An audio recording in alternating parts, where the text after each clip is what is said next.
それでは、ただいまよりパレスチナに平和を、日本政府は停戦を実現させろ、パレスチナに平和を緊急行動を始めさせていただきます。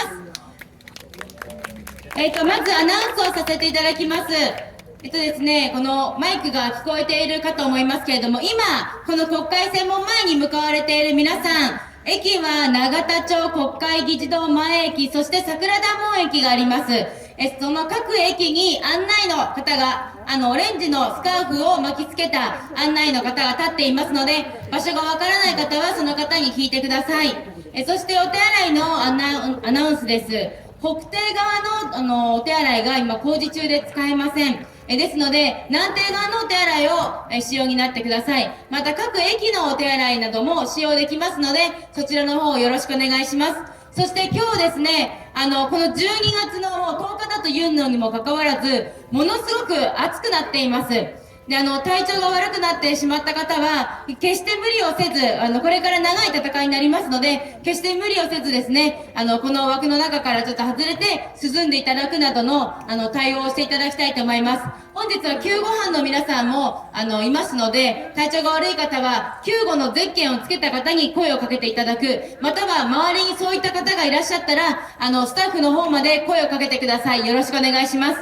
とにかく今日の行動をしっかりと成功させていくこと、そして次の行動につなげていきましょう。それでは、早速、国会正門前 12.10 国会正門前大行動を始めさせていただきます。本日の司会を務めさせていただきます。総がかり行動実行委員会の菱山直子です。よろしくお願いします。まず最初に皆さんと国会に向けてシュプレヒコールを行っていきたいと思います。シュプレヒコール爆撃やめろ、爆撃やめろ、爆撃やめろ、爆撃やめろ、フリーフリーパレスチナ、フリーフリーパレスチナ、フリーフリーパレスチナ、フリーフリーパレスチナ、ストップストップジェノサ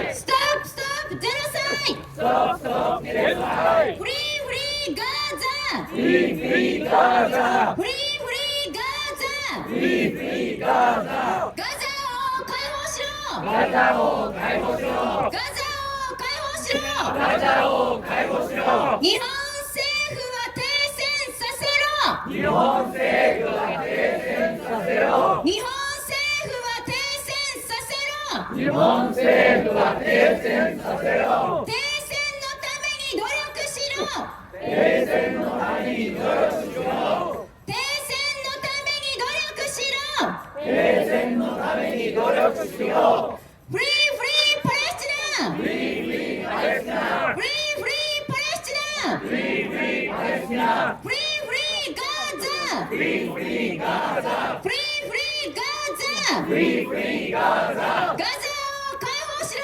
ガザを解放しろ、ガザを解放しろ、ガザを解放しろ。ありがとうございます。それでは、まず最初に主催者挨拶を選任会から藤本さんよろしくお願いします。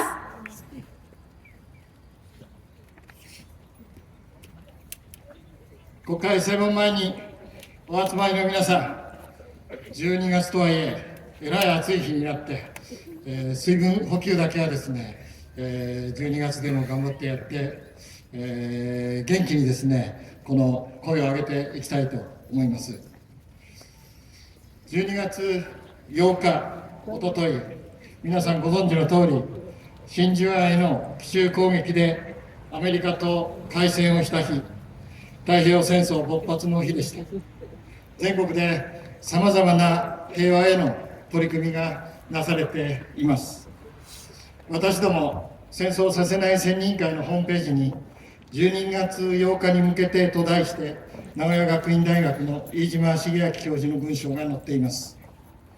その中で飯島さんは戦争の惨禍を再び起こさないためには戦争の悲惨さを伝え、戦争は絶対にいけないという気持ちを一人でも多くの市民に定着させる取り組み、人の心の中に平和の砦を築く取り組みが必要ですと述べられています。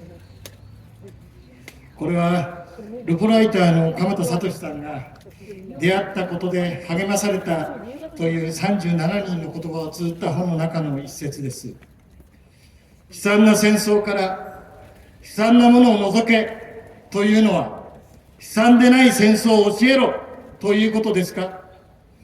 これは鎌田さんが聞いた丸木俊さんの言葉、連れ合いの入さんとともに原爆の図や沖縄戦の図を書いた方です。見たことがあると思いますが、戦争の悲惨さをあれほど見事に描き切った絵は他にはないのではないでしょうか。1981年、この原爆の図を載せた教科書、その教科書検定であまりにも悲惨だからとの理由で削除をされた。今の言葉はその時文科省の教科書検定課長をトシさんが質問した言葉だそうです。悲惨でない戦争があれば見せてもらいたい。ウクライナで、ガザで、今私たちはその悲惨な戦争に直面しています。これも沖縄戦に17歳で学徒隊として従軍したひめゆり資料館の館長もされた島袋よし子さんの体験談。友達も次々と犠牲になった。撤退命令を受けて移った伊原第一外科壕では6月17日、壕の入り口近くに大型爆弾が落とされた。ガタガタ震えながら駆けつけると、水汲みも伝令もいつも一緒だった仲良しの歌子さんのお腹から内臓が飛び出していた。学徒隊に解散命令が下り、米軍が包囲する戦場に放り出された。死ぬなら即死でと願った。逃げ惑う中、米軍の機銃掃射の弾が当たり歩けなくなった。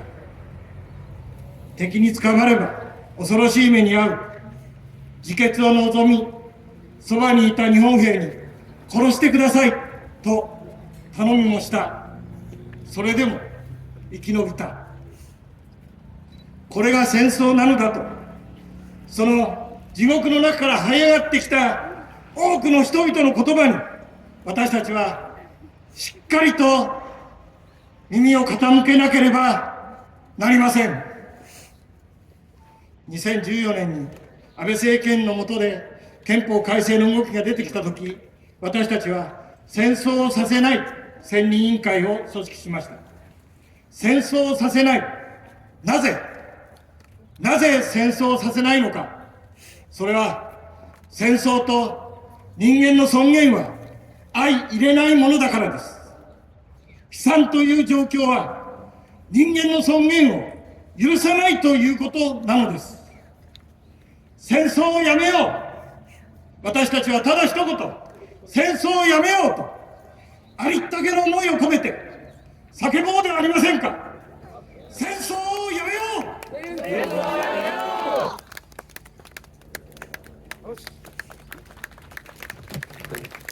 う。本日は世界人権デーでもあります。今日の12月10日は。そして昨日、今日とですね、パレスチナ医療奉仕団の団長の猫塚さんという方がですね、お医者さんが、全国でみんなで一斉行動しませんかと呼びかけて、今日のこの国会前の行動は、全国一斉行動の一環として取り組まれています。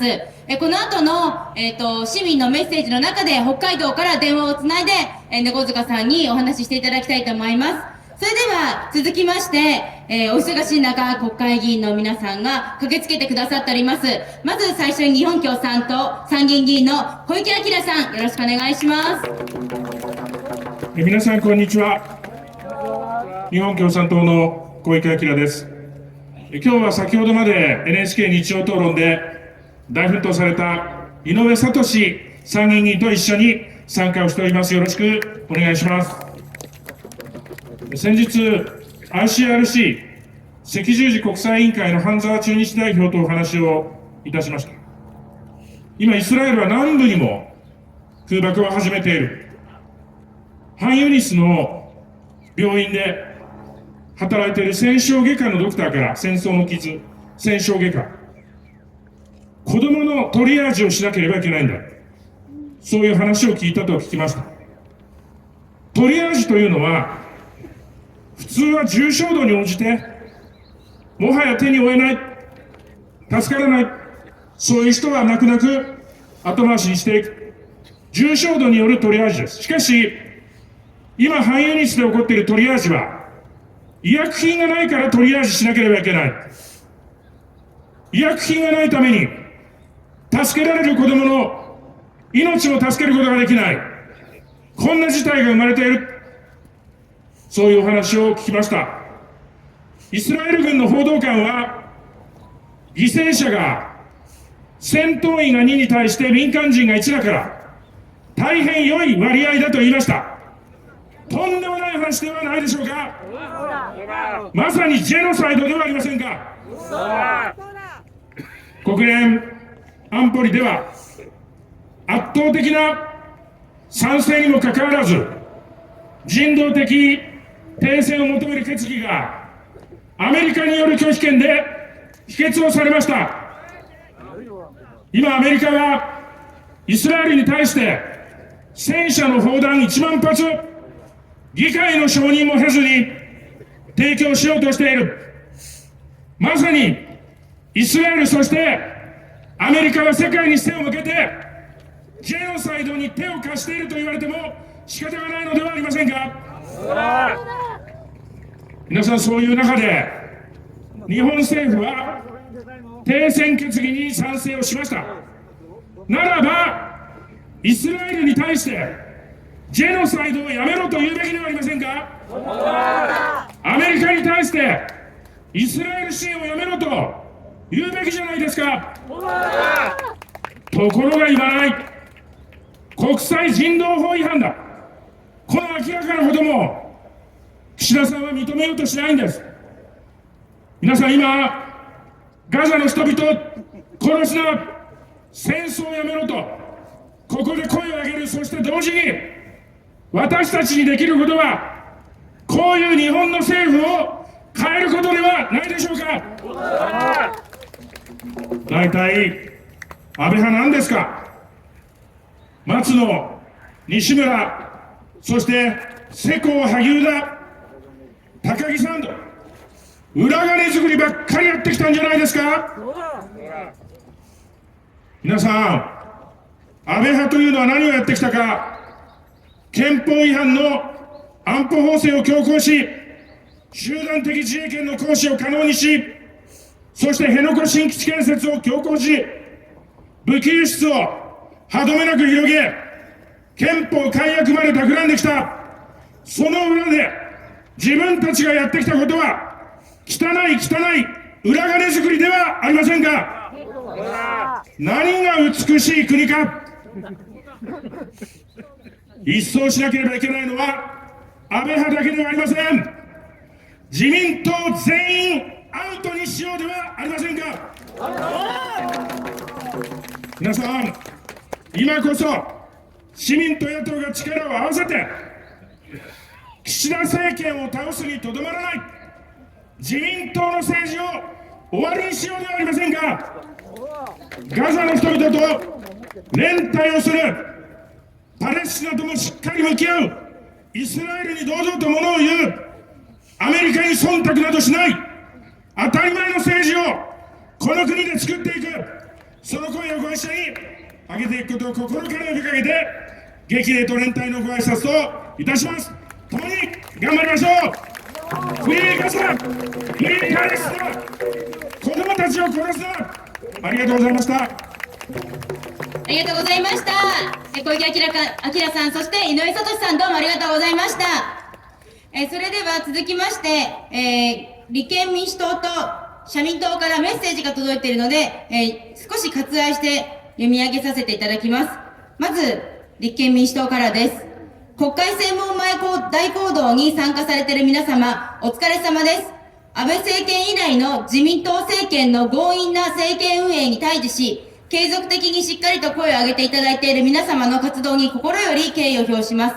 日々伝えられているガザ地区の惨劇はあってはならない事態であり、一刻も早く子供たちをはじめとするガザ地区住民が安全で安心して暮らせる環境を取り戻す必要があります。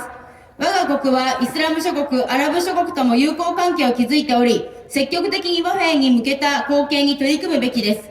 政府に重い腰を上げさせるため、皆さんの活動は非常に意義があるものと確信しています。世界の人々の人権を守り、平和を守るために共に力を合わせてまいりましょう。立憲民主党、企業団体交流委員会委員長大島敦氏。次、社民党です。国会専門前行動にご参加の皆さん、大変ご苦労様です。社民党党首参議院議員の福島みずほです。本来であればこの集会に駆けつけご挨拶をすべきところですが、昨日と今日遊説のために沖縄を訪れています。お許しをいただきたいと思います。イスラエルによるガザ地区への侵攻からわずか2ヶ月で1万7000人余りの死者が出ています。まさにガザに住む人々を全て殺戮しようとするジェノサイドが行われていることと言わなければなりません。平和憲法を持つ日本こそ停戦と平和に向けイニシアチブを発揮すべきです。しかしアメリカに追従し何ら有効な行動をとっていません。社民党は皆さんと共に即時停戦とガザ地区の救援のために全力を挙げる決意です。ストップジェノサイド、フリーパレスチナを目指し、共に頑張りましょう。2023年12月10日、社民党、党首、福島みずほ、以上です。ここで皆さんにカンパのお願いです。オレンジのスカーフを巻いたカンパスタッフが、会場を回ります。この年内にも、いくつもこういった行動を行わなければなりません。この間ですね、こういった大きな取り組みの他に、イスラエル大使館前での座り込み行動、これを同時並行で行ってきました。印刷代ですとかプラカードを作ったりと、なかなか結構お金が大変です。ぜひですね、この運動をですね、さらに、続けていくために、皆さんのカンパをよろしくお願いいたします。それでは、もう一度、シュプレヒコールをして市民の発言に移らせていただきます。フリーパレスチナ！フリーパレスチナ！フリーパレスチナ！フリーパレスチナ！ストップジェノサイド！ストップジェノサイド！ストップジェノサイド！ストップジェノサイド！ガザを解放しろ！ガザを解放しろ！ガザを解放しろ！ガザを解放しろ！虐殺やめろ！虐殺やめろ！虐殺やめろ！虐殺やめろ！日本政府は停戦させろ！日本政府は停戦させろ！停戦のために努力しろ！停戦のために努力しろ！虐殺に加担するな！虐殺に加担するな！日本政府は停戦させろ！日本政府は停戦させろ！停戦のために努力しろ！停戦のために努力しろ！虐殺に加担するな！虐殺に加担するな！子供を殺すな！子供を殺すな！子供を殺すな！子供を殺すな！フリーパレスチナ！フリーパレスチナ！フリーパレスチナ！フリーパレスチナ！フリーガザ！フリーガザ！フリーガザ！フリーガザ！ガザを解放しろ！ガザを解放しろ！ガザを解放しろ！ガザを解放しろ！虐殺やめろ！虐殺やめろ！虐殺やめろ！虐殺やめろ！ありがとうございます。それでは市民の発言に移らせていただきます。まず最初に学者のクッキーチューさんよろしくお願いします。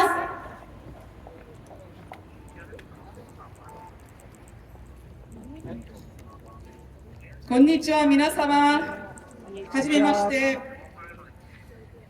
私は全国労働一般労働組合東京南部所属のクッキーチューというものです。一大学の教員です。ここになぜ立ってかと言いますと、私ちょっと日本語が下手なんですね、上がり症で。ですので皆様ちょっと多めに見てください。実はアメリカ人なんですけれども、アジアンアメリカ人なんですね。で、皆様がここに集まってくださっていることは、とっても私には励しみになります。なぜかと言いますと、皆さんもご存知だと思いますが、アメリカではパレスチナを支援する声を今抑圧している動きが強くなっています。で、それがですね、皆様、私が日本に来て10年ぐらい経ってますけれども、日本の人たちと話をすると、市民運動、社会運動、組合の運動とかなどに参加するたびに言われるのが、日本人は話ができない。日本人はあんまり戦わないんですとか、島国だから変わらないんですとよく聞くんですね。しかしながら皆様がご存知ではないアメリカも、だから日本は空気を読めないという、そういう傾向があるから、私たちは言えないんですとか言われました。しかしながら、そのアメリカですらも空気を読まなければいけないテーマがありました。それがイスラエルに対しての批判でした。それで、今回の爆撃とかガザの事情により、アメリカですらもパレスチナに対するパレスチナの支援運動が今強くなってきたのを見て、私は正直驚きを隠せません。なぜかというと、それはアメリカがやっと自分たちの空気を読めないその瞬間を乗り越えた、その壁を乗り越えた瞬間になったからです。皆様、それはとっても大事な問題、ことです。なぜかというと、ヨーロッパでは、パレスチナを支援する、例えばロンドンで1ヶ月前に50万人ぐらいの人が集まったでしょ？で、アメリカではそれが不可能だったんです、今まで。それにもかかわらず、アメリカの大学でも、大都市でも、ずっとパレスチナの支援の運動の人の数が、イスラエル支援をする人より多いんですね。大勢います。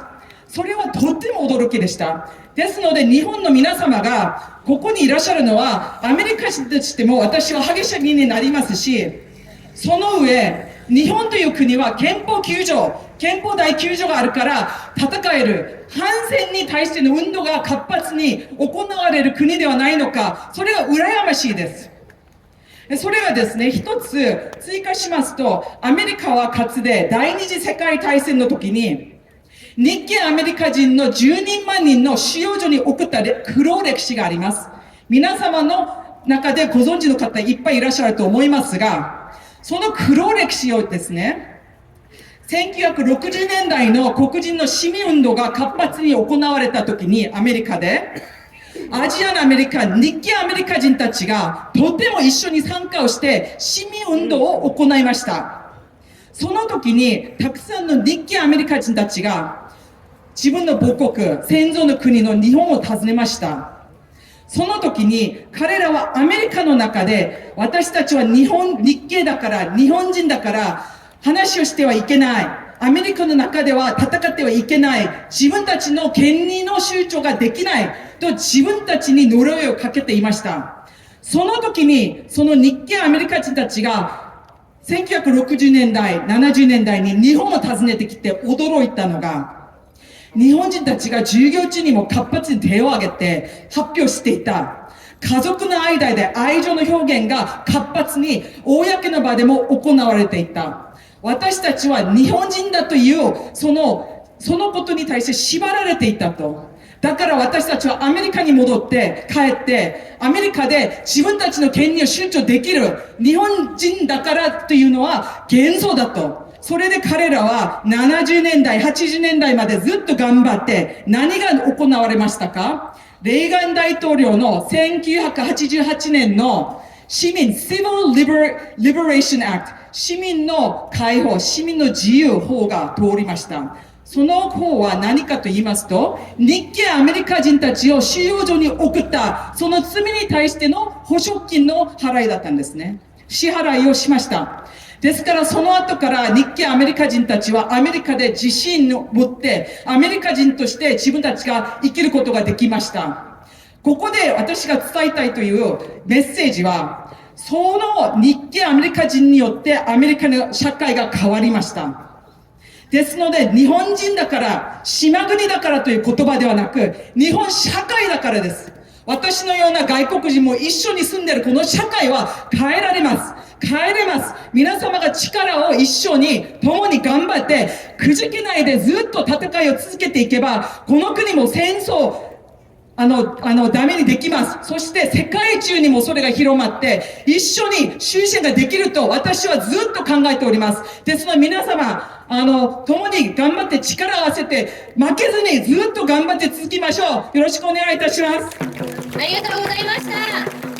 それでは続きまして、日本国際ボランティアセンター事務局長の伊藤時子さん。はい、時子すみません。時子さん、よろしくお願いいたします。はい、皆さんこんにちは。日本国際ボランティアセンター JVC の事務局長をしています伊藤です。私たち JVC は国際協力 NGO として30年間以上パレスチナに関わってまいりました。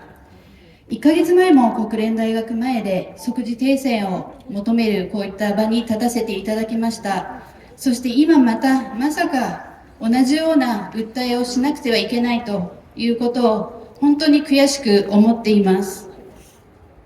イスラエルは引き続き自衛権を、主張しています。ハマスを撲滅する完全な勝利を目指している、そう言っています。でも私たちのガザの友人たちは言います。これは最初の戦争ではないんですと。2008年、14年、18年、21年、何度もこんな思いをしてきた。そしてその中でハマスが生まれ、その中で誰よりも敗者になっているのはガザの市民だけなんだと言っています。そんな中で私たちは何ができるのか。何度でも言わせてください。10月7日は始まりではありません。イスラエルが自衛権をずっと主張し続けてきた。これが暴力の連鎖を目に見えて感じている瞬間なんだと思うんです。安全保障を目指しているならば、暴力、攻撃ではない、平和的な対話を私たちは求めないといけないと、本当に強く感じています。そんな中で、同僚は今も東エルサレムに残っています。日本にいる私たちは日本でできることを模索しています。現地では私たちのパートナーの団体が南部へ逃げて、本当にどういった支援ができるかと、家族と逃げる身でありながらも頑張って奔走しています。国連、そして NGO のスタッフたちも殺害される中で、市民に物資を届けるのはこうした NGO、市民の人たちなんです。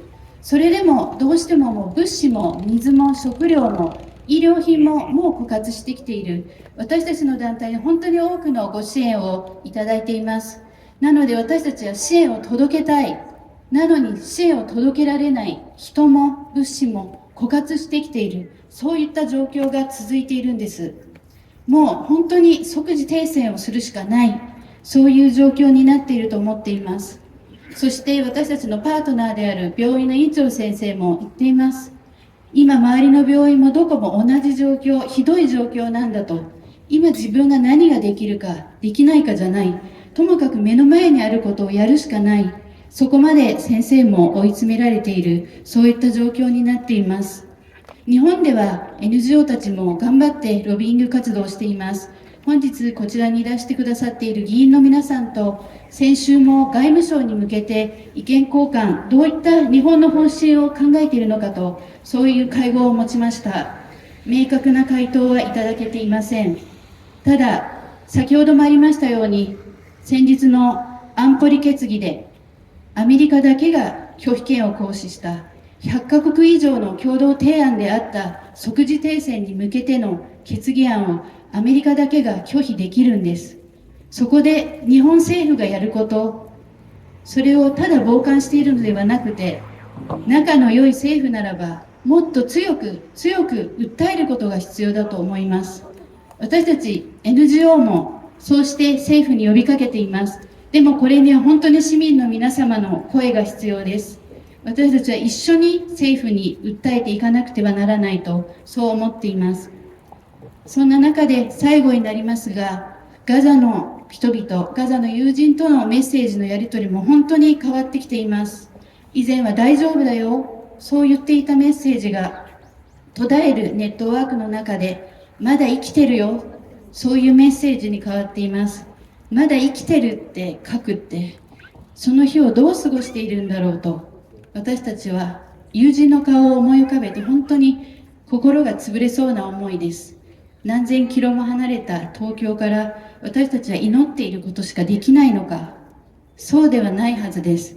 日本の政府は力を持っていると信じたい。もっと強く強く訴えてほしい。そのために私たちは立ち上がりたい。そしてガザの友人たちに国際社会は忘れていないよと、ガザの人たちを放っていないんだよと、即時停戦を勝ち取ったよと、そして敗者は市民だけなんかじゃない。みんなが勝たなきゃいけないんだよと、そういうメッセージを送らせてください。引き続き頑張っていきましょう。ありがとうございました。伊藤さんどうもありがとうございました。それでは、ここで、札幌に住んでいらっしゃいます、パレスチナ医療奉仕団団長の猫塚さんと電話をつなぎます。今回のこの行動も、猫塚さんが全国一斉に、行動を行おうよということで、呼びかけられました。それではですね、猫塚さんにつなぎますので、少々お待ちください。ちょ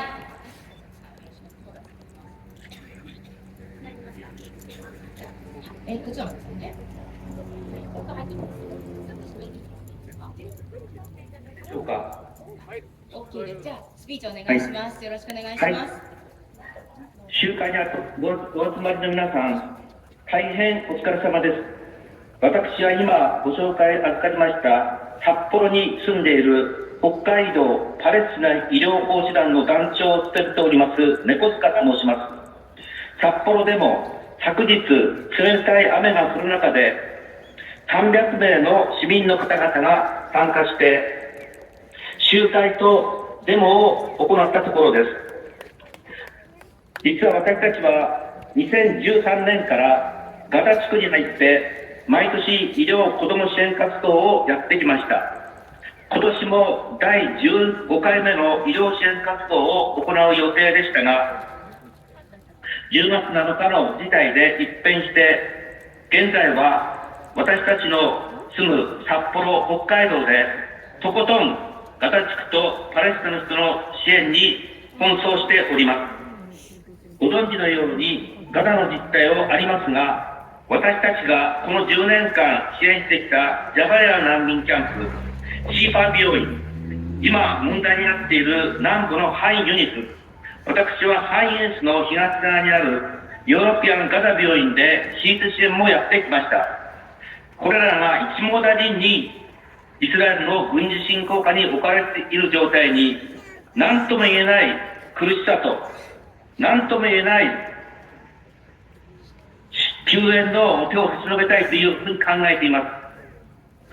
まだまだ私たちの声は小さいですが、しかし皆様と共に抗議の声を上げることによってアメリカのイスラエルに対する後押しを妨げたり、そしてまた曖昧な態度に終始している日本の岸田政権に大きな圧力をかけていきたいと思っています。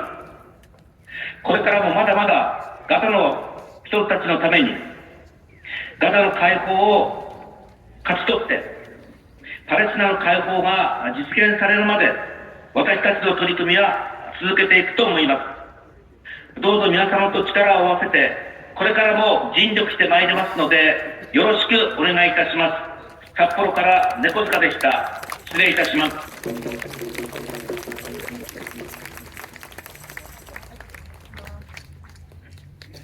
はい、猫塚さんでした。どうもありがとうございました。それでは続きまして、慶応大学大学院生でパレスチナ・ヨルダンにルーツを持つシャマーイレ・ウマルさん、よろしくお願いします。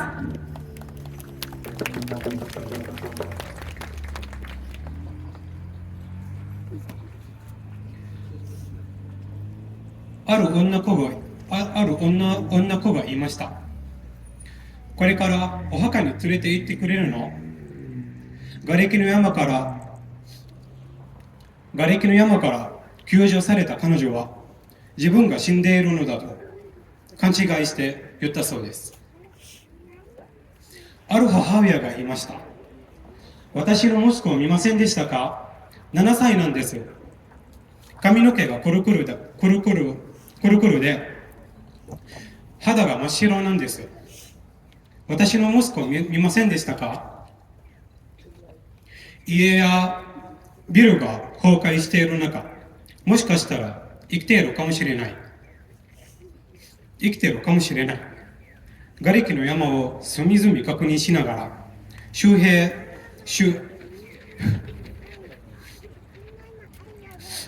瓦礫の山を隅々確認しながら、周囲の人に協力を求めていたそうです。その子は死んでいました。ある少年が言いました。待って、お願い。髪の毛一本だけでも残したい。兄の死体がお墓に連れて行かれるところ、何かお兄ちゃんの形見が欲しいと思った彼は、兄の大事なものも、我が家も壊れた中、どうしよう。髪の毛一本だけでも、と兄が生きていた証拠を残したかったそうです。今読み上げたのは、日常生活を送っている中、突如起こった悲劇の一場面です。ビデオとして残ったのは、ほんの一部の声だけですが、私も想像できないくらいのことが、至るところで、多くの家庭でこの2ヶ月起き続けているんでしょう。この2ヶ月だけで、少なくとも1万7000人が犠牲になりました。まだ数千の遺体が未だに倒れた建物の瓦礫の下に埋もれているそうで、実際の死者の数はもっと多いでしょう。負傷者は4万9000人を超えました。子供だけで言うと、1時間ごとに6人亡くなり続けていることになります。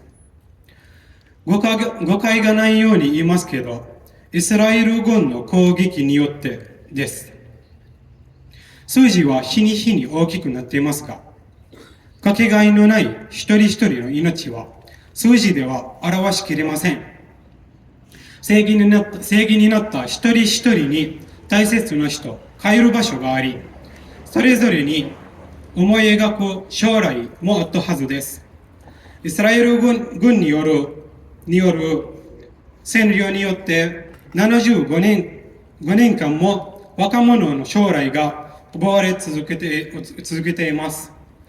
75年間もです。僕は SNS でガザの人たちをフォローしています。日本での皆さんの行動が彼らの励ましになっているそうです。日本の皆さんの思いはしっかり彼らへ届いています。皆さんの行動がどんなに小さくても無駄なものはありません。でも、もっとできることがあるはずです。日本にいる私たちだからこそ、できることがあると思うのです。パレスチナのことを SNS に投稿したり、誰かと話をしたりするだけでも大事です。時が経つにつれて関心が薄れていくのが恐ろしいからです。他にも食料や医療のための寄付、アフリカで効果的だったボイコット運動、それによる経済制裁、塵も積もれば山となる、雨だれ石をうがつ、私たち一人一人の行動が誰かの助けになり、政府に圧力をかけることになります。日本政府の皆さんに伝えたいです。国連の安心保障理事会におけるパレスチナ即時停戦の決議案、日本は10月、停戦の反対しましたが、おとといの決議案では、賛成という立場になったことを確認しました。日本が彼らの命を見捨てなくてよかったです。改めて申し上げたいのは、広島と長崎の爆撃を経験した日本だからこそ、関係ない民が殺される痛みを知っている日本政府だからこそ、今回のイスラエル国家によるジェノサイド、パレスチナの国民大虐殺、この悪逆無道の行動に中立なんて立場はないことを知っているはずです。アラブのことわざで、正義から目をそらすのはモアの悪魔っていう言葉があります。多くのパレスチナ人が大好きな日本だけにはそんな悪魔になってほしくありません。だからこそ停戦を実現するようさらに行動を起こしていただきたいです。ありがとうございました。小林さん、どうもありがとうございました。それでは続きまして千葉大学の中東研究者栗田よし子さんです。よろしくお願いします。皆さんこんにちは。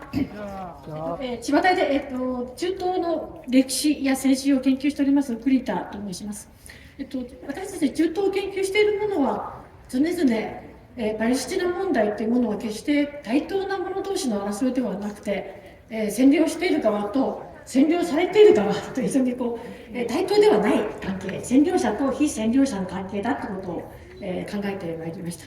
でそれから同時に、現在のイスラエルという国の、軸になっている、シオニズムという思想がイデオロギーがありますが、イスラエルという国自身が遡れば第一次大戦後にイギリスが作った国ですね。当時のイギリス帝国が大英帝国が中東経営をする、自分の帝国運営をする関係上、そこに移民の国家があったらいいなと思って、欧米から移民を連れてきて入植させて人工的な移民国家を作ってしまった。それ今のイスラエルになるわけですが、そのイスラエルという国とそれを支えるそのシオニズムというイデオロギー自体がそういういきさつがありますので、当初から非常に植民地主義的な性格を持っている。それから同時に、かつての南アフリカのアパルトヘイトに近いような人種差別的な、人種主義的な性格を持っているということも考えてまいりました。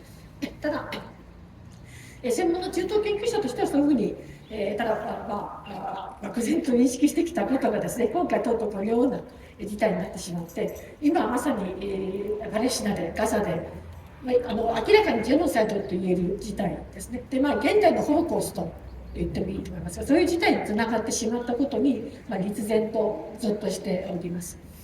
はい、2点目ですが、今ガザで起きていることも非常に恐ろしいですが、ただこれに対して国際社会が、世界の民衆が今すぐ停戦をと声を上げている、国連の安保理でもとうとう停戦を求める物体が国連事務総長のイニシアティブ出された。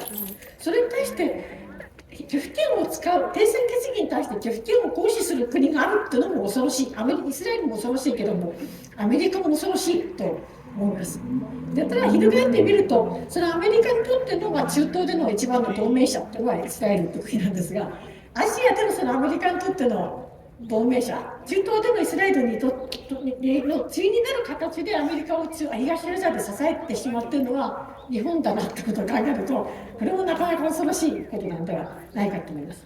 でこれまで日本の政府、歴代の政府というのは一応外交とか軍事は安保をアメリカに揃えておけば間違いないという考えだったわけですが、今明らかにガザでジェノサイドが起きている。それを唯一国際社会で放任し、黙認し、放置しているアメリカも国際的に孤立している。こういう状況を見ると、どうもそろそろ日本もあんまりアメリカと同じ外交じゃやばいんではないかということを、感じます。でそろそろ、ロシアを切り替えることだということを考える必要があります。で振り返ってみると、今ガザでイスラエルが行っている、民間人に対する無差別攻撃、ジェノサイド、皆殺しですね。これ振り返ってみると、アメリカの戦争のやり方なんですね。で、湾岸戦争、イラク戦争、アフガン戦争を振り返ってみると、いずれもアメリカ、あるいは欧米諸国が自らの安全を脅かすと思った相手を、テロリストとか、ならず者国家ってレッテルを貼って、一旦テロリストというふうなレッテルを貼ったら、そのテロに対するこれは自衛なんだと言って、どこまでも、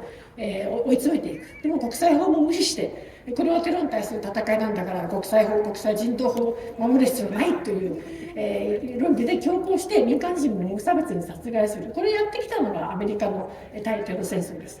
で、実は今のそのアメリカの戦争に従っていく中で、最近の日本の政府が安保法案とか安保関連3文書とか敵基地攻撃能力とか全部同じ発想ですね。自らなんか脅かすと思う相手がいたら当初の攻撃に反撃するってだけじゃなくて、もう敵の本拠地をつつくんだと。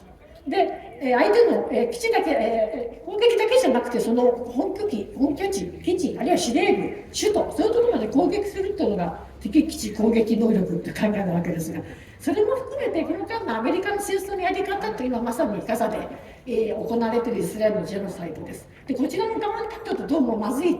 というかですね、今日本は敵基地攻撃能力です。アメリカの路線にひたすら従って安保政策を組み立てていっちゃってるわけですが、これやっていくと、要するにイスラエルとアメリカと一緒に自国放置することになると思いますね。で、なんとか止めないといけない、そういう段階だと、思います。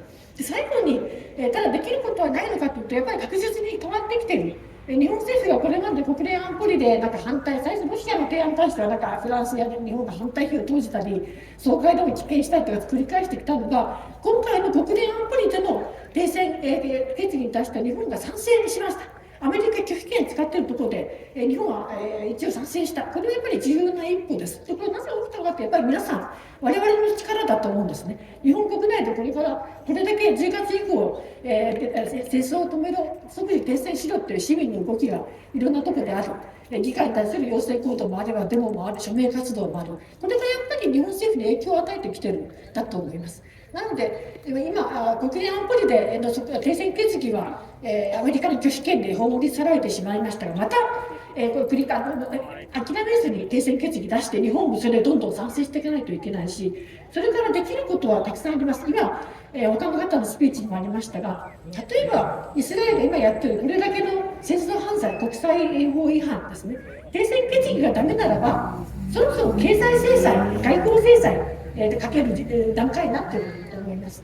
日本はもうなぜかちゃっかりですね、ハマスに対して、ハマスの関係者に対しては、資産凍結とか、経済制裁を始めてる、閣議決定して始めてるんですね。で、ハマスに対してやるんだったら、当然イスラエルに対しても、イスラエル政治関係者に対する制裁、あるいはイスラエルに対する経済、外交制裁を始める時期だと思います。で、もう一つ国際的に出てきている動きが国際法廷ですね。やっぱり今起きていることは戦争犯罪なんで、今回の危機の過程で起きている戦争犯罪、国際法違反、国際人道法違反を裁く国際法廷を作ろうという運動がある。で、当然、ハマスがもし人道違反やったんだったら、ハマスも裁かないといけないけども、イスラエルの戦争犯罪も裁く、そういう国際法に基づく、特別法廷設けるべきだという動きも、これを求めていきましょう。それが今、前線のイスラエルの兵士があんまりな命令を受けたときに、この命令に従うと俺戦犯になっちゃうんじゃないかと思ってとどまる。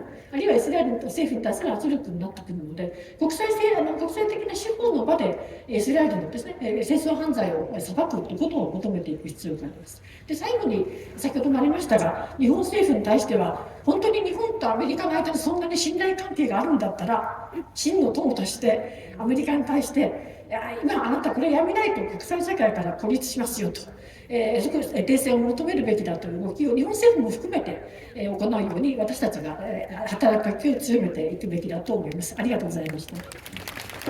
栗田さんどうもありがとうございました。はい、それではパキスタン協会からイナムさんよろしくお願いいたします。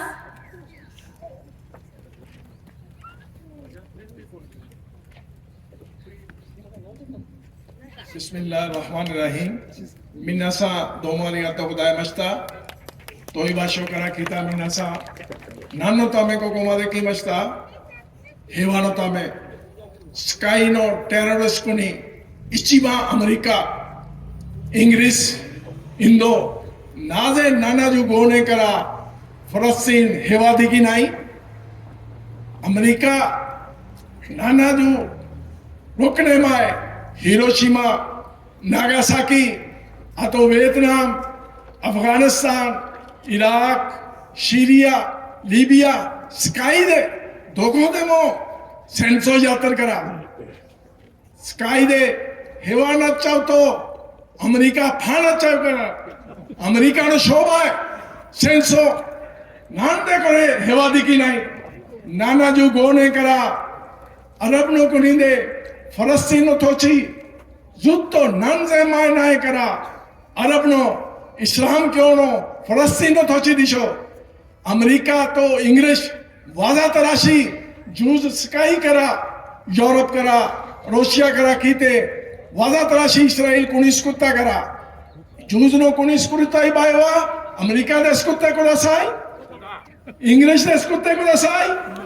なんでこれパレスチナのイスラエルの国を作るから、同じことパキスタンで75年からカシミールの問題、これはイギリスわざとらしい言ったから、なんでパキスタン、インドバチバチやったからカシミールの問題作ったからね、インド、イギリス、アメリカ、世界の一番テロリストに、皆さん、イスラムは平和の前は、世界で100年か200年前から、イスラムずっと平和のためやってやるから、皆さん今平和のためやってやるから、皆さんどうもありがとうございました。私一緒で代わりやるから、フリーフリーフリーフリーフリーフリーフリーフリーフリーフリーフリーフリーフリー皆さんどうもありがとうございました。イナムさんどうもありがとうございました。それでは続きましてパレスチナ人と仲間の皆さんです。よろしくお願いします。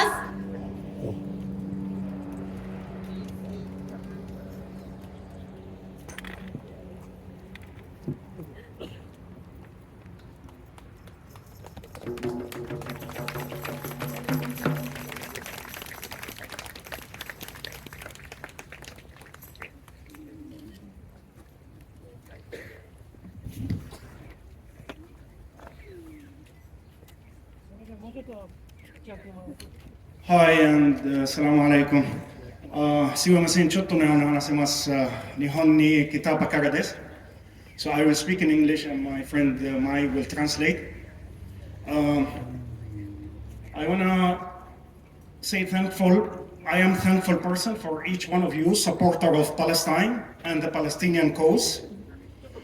And I wanna start first by let's have a moment of silence and pray for the martyrs, the injured, the wounded people in Gaza, especially the children, and the heroic journalists, the people working in the medical field.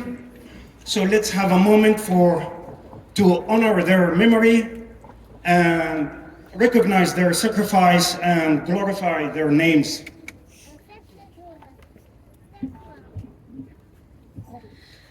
皆さん、サラーム、こんにちは。パレスチナとパレスチナの人々へのサポートに感謝いたします。まず最初に1分間の黙祷を捧げたいと思います。ガザの殉教者、負傷者、子供たち、勇敢なジャーナリスト、そして医療チームに対して彼女らの命、名前をたたえ、払われた犠牲に敬意を表しましょう。黙祷。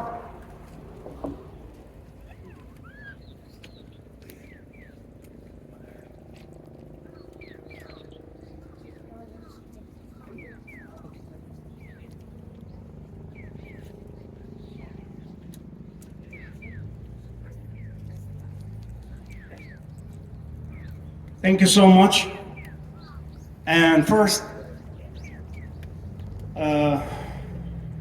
I saw in the news recently, there is a journalist asking a child from Gaza. He's asking him, what do you want to do when you grow up? And the child said, we, the children of Gaza, never grow up until we see our dreams come true. Let me repeat, the child said, we, the children of Gaza, never grow up until we see our dreams come true. So there is no chance for them to live one day more, to achieve anything they want. There is no justification or excuses for Israel to do genocide, ethnic cleansing, and apartheid, and collective punishment on the Palestinians every single day. There is no justification for this. Israel, October the 7th, is Palestine 24/7. Israel, October the 7th, is Palestine 24/7. Every day we are suffering from them. Every day. And the intelligence of Israel, they failed. They did not know about October the 7th, what happened. They failed. The intelligence did not know, could not predict. And because of that, suddenly they say the fighters of Gaza are hiding in hospitals and schools and mosques and church. Suddenly, they are a failure in October the 7th. And suddenly they are so sure now that these fighters are hiding in hospitals and schools and church and mosque just to destroy Gaza completely. Israel is the most recent modern terrorist state have ever the human seen for our modern time. Exactly. It's the biggest terrorist ever. And I cannot recognize Israel as a state or as a country. You need a capital, you need border, and you need a sovereignty. Israel doesn't have none of these three things. The capital of Jerusalem is the capital of Palestine. It's not the capital of Israel, never. Until 2 billion Muslim and 2 billion Christian say Jerusalem, that belonged to them more than anybody else. The border of Israel, look on the map, 1948, 1956, 1967, 1973, 1982, 1994, 2006. Every year Israel changed the border. This is not a country. This is not a country. And 2006 they left Gaza. 2023 this year they returned back to Gaza. Which border is this? In the Israeli flag there is 2 blue stripes. This is the Nile River and this is the Euphrates River. And David Star in the middle. There is no limits for their colonial thinking. There's no limits. Number 3, the sovereignty. You want to be a country, you have to have a sovereignty. But how you have a sovereignty? By using military every single day of your life. 75 years, the life of Israel, and they are using military every single day of this existence. This is not sovereignty. On the indigenous people, this is the Palestinians, this is the Middle East, how they look. I'm not from Hungary or Poland. I'm not from Russia or Ukraine. I am by birth Palestinians, and I don't need to use military to prove my sovereignty on my homeland. Because they stole the land from the Arab, the Palestinians, that they built it. We know Jerusalem, we know Jericho. Tell me, give me any name of any city, I will tell you the history of every city of Palestine. That we did it, we built it, our ancestors. So Israel can never be country. No capital, no border, no sovereignty. Look to the IDF, the Israel Defense Force. If you know their history, they are made by the biggest terrorist groups in the 40s, 30s. Haganah, Stern, Herzl, and Aragon. This is a group of terrorism. Maybe some people don't know about it. This is the origin of the Israeli military defense. And Menachem Begin was one of them.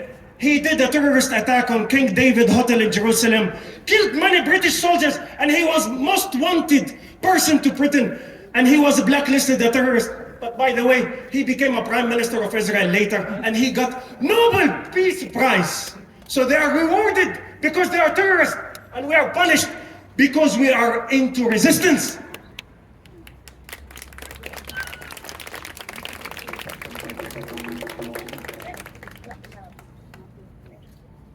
When we free the hostages in Gaza, the Israeli hostages, all of them healthy and medically, physically in a very good condition. Look to our hostage, the Palestinian prisoners, broken legs and broken arms and broken fingers, lost their teeth. This is when we exchange the hostage. You can see it on the TV live, how we are treating the hostages and how they are treating their hostage. Me, as a Palestinian, I am from Gaza and I lived long time there and I suffered and I moved to so many countries and I came to Japan this year. And for you guys, we are making history. You have to pick a side. You cannot be on the side of the history. You have to be with the right decision in your life. And I'm telling you for a fact, 75 years of colonial power of Israel and injustice, it will come to cease and stop, and it will disappear, and it will never come back again. Israel will not continue, never. Free! Free Palestine! Free Palestine! Free Palestine! Free Palestine! Gaza, rise up! Gaza, rise up! Never give up! Never give up! Gaza, rise up! Never give up! Freedom, Palestine! Freedom, Palestine! After darkness, pick sunshine! After darkness, pick sunshine! And I wanna end with a small song our mothers used to sing for our children. This is from our folk music. And I wanna end with this. スピーチを、翻訳する前に、お歌を歌ってくれるとのことでその紹介をします。パレスチナで母親が子供に歌う民謡です。レジスタンスへの願いと人々に希望を持ち、屈辱的な扱いを受け入れるなという歌です。يما مويل الهوى يما مويلي ضرب الخناجر ولا حكم النادي الفيا بارودي على الجبل أعلى من العالي مفتاح درب الأمل والأمل برجالي يا شعبنا يا بطل نفديك بعيني. Arigato gozaimasu. Thank you so much.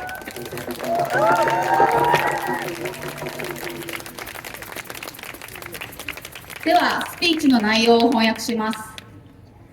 皆さん、ありがとうございます。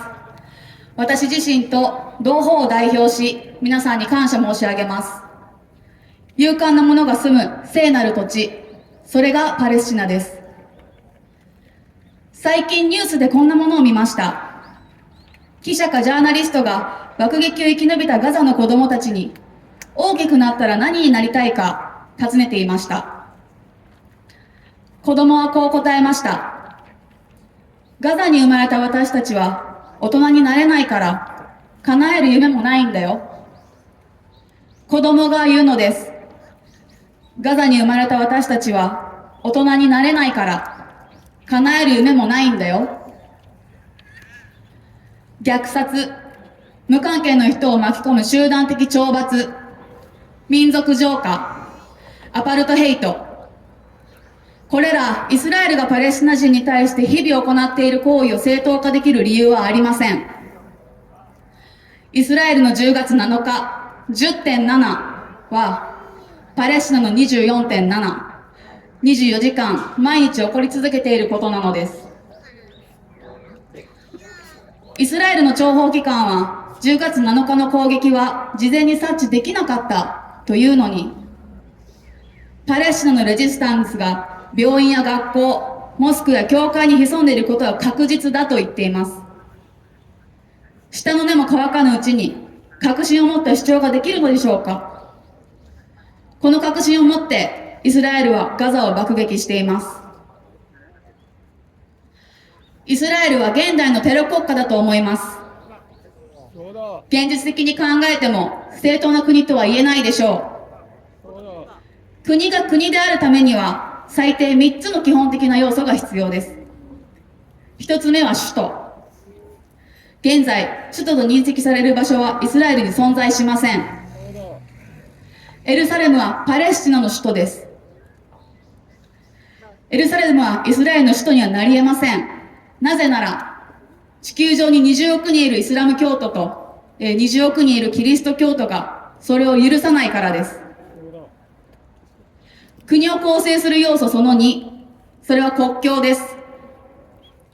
イスラエルには明確な国境がありません。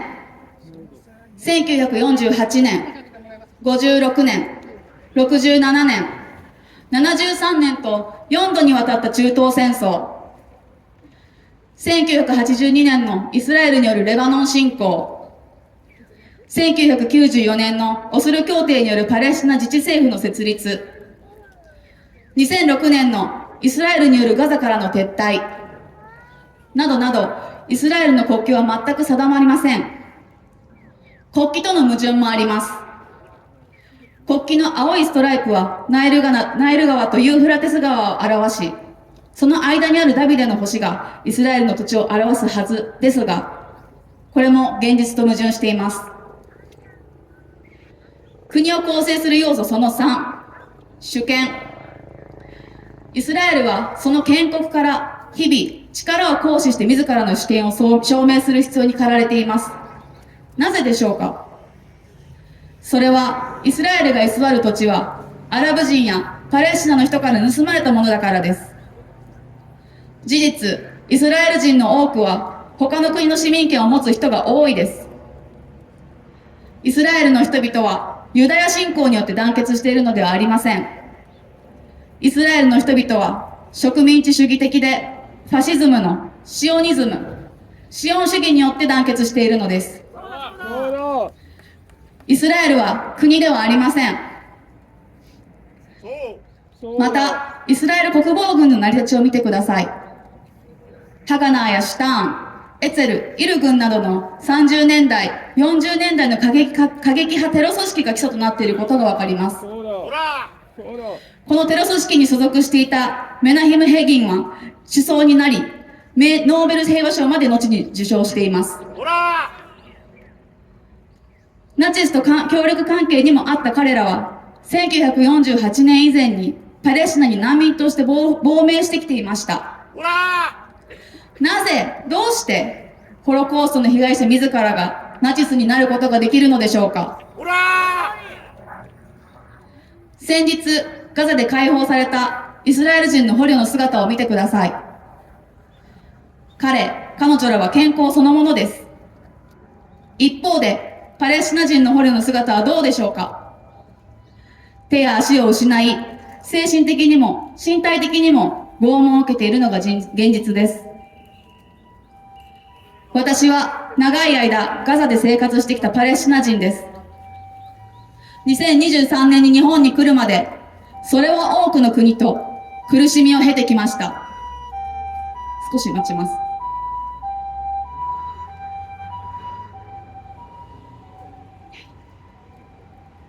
今、私は誇りを持って言えます。私はガザ出身です。この聖なる土地から来た小さな声の一人として、私は皆さんに言いたい。歴史の正しい側に立ってください。この75年間の植民地主義と、不正義はいつか必ず終わる時が来ます。私の祖国パレスチナのためには、どれだけの苦しみも耐える価値があります。いつかこの苦しみが報われたと思える日が来ます。皆さん、一緒に歴史を作りましょう。絶対に注目しないでください。ありがとうございました。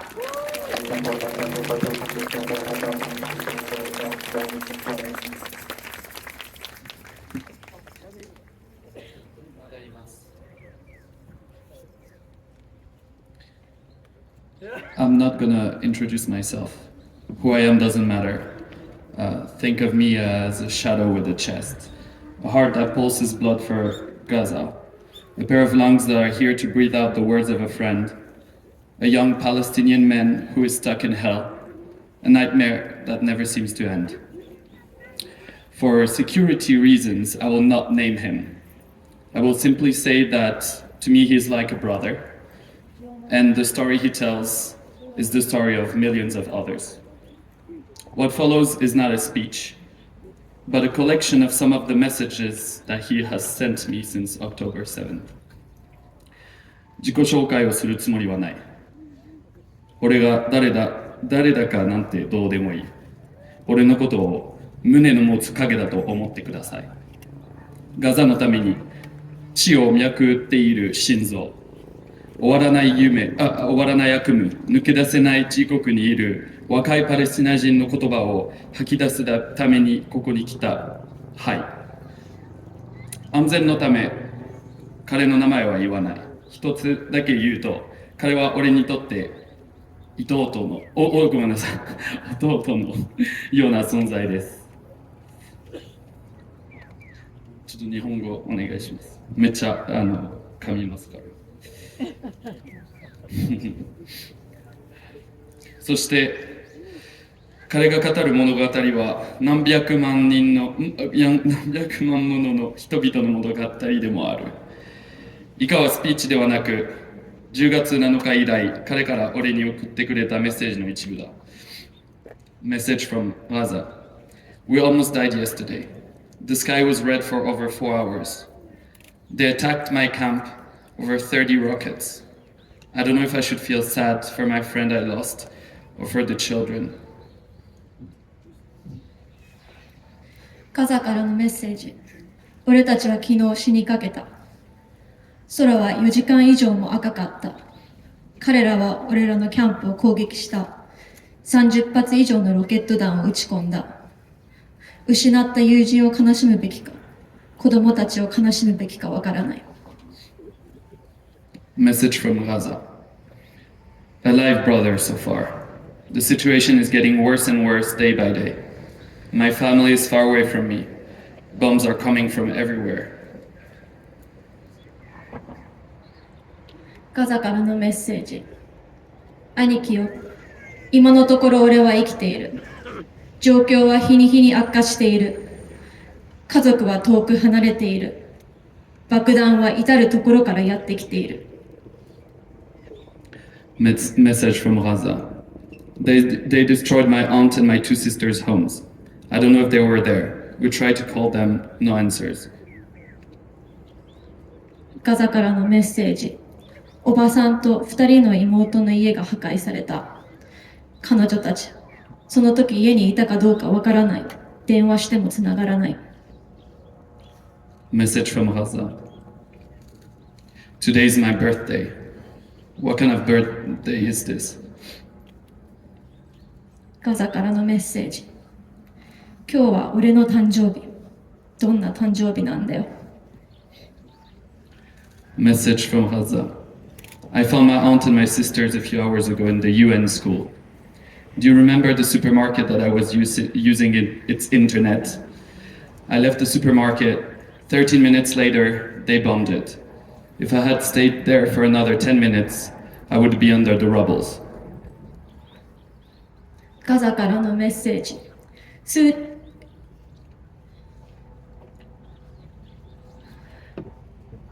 数時間前、おばさんと姉たちを国連の学校で見つけた。さっきスーパーでインターネット使ってたけど覚えてる？俺が出た13分後、スーパーが空爆された。あと10分そこにいたら、俺は瓦礫の下敷きになっていただろう。Message from Gaza. Do you know what is the problem, brother? When you get to the level that knowing that a friend or a brother gets killed and you feel nothing, not sad. As a result of the huge amount of losing, you get that feeling. Like you get used to it, but worse. ガザからのメッセージ。何が問題なのかわかるか？兄弟や友人が殺されたことを知ったとき、何も感じなくなっている。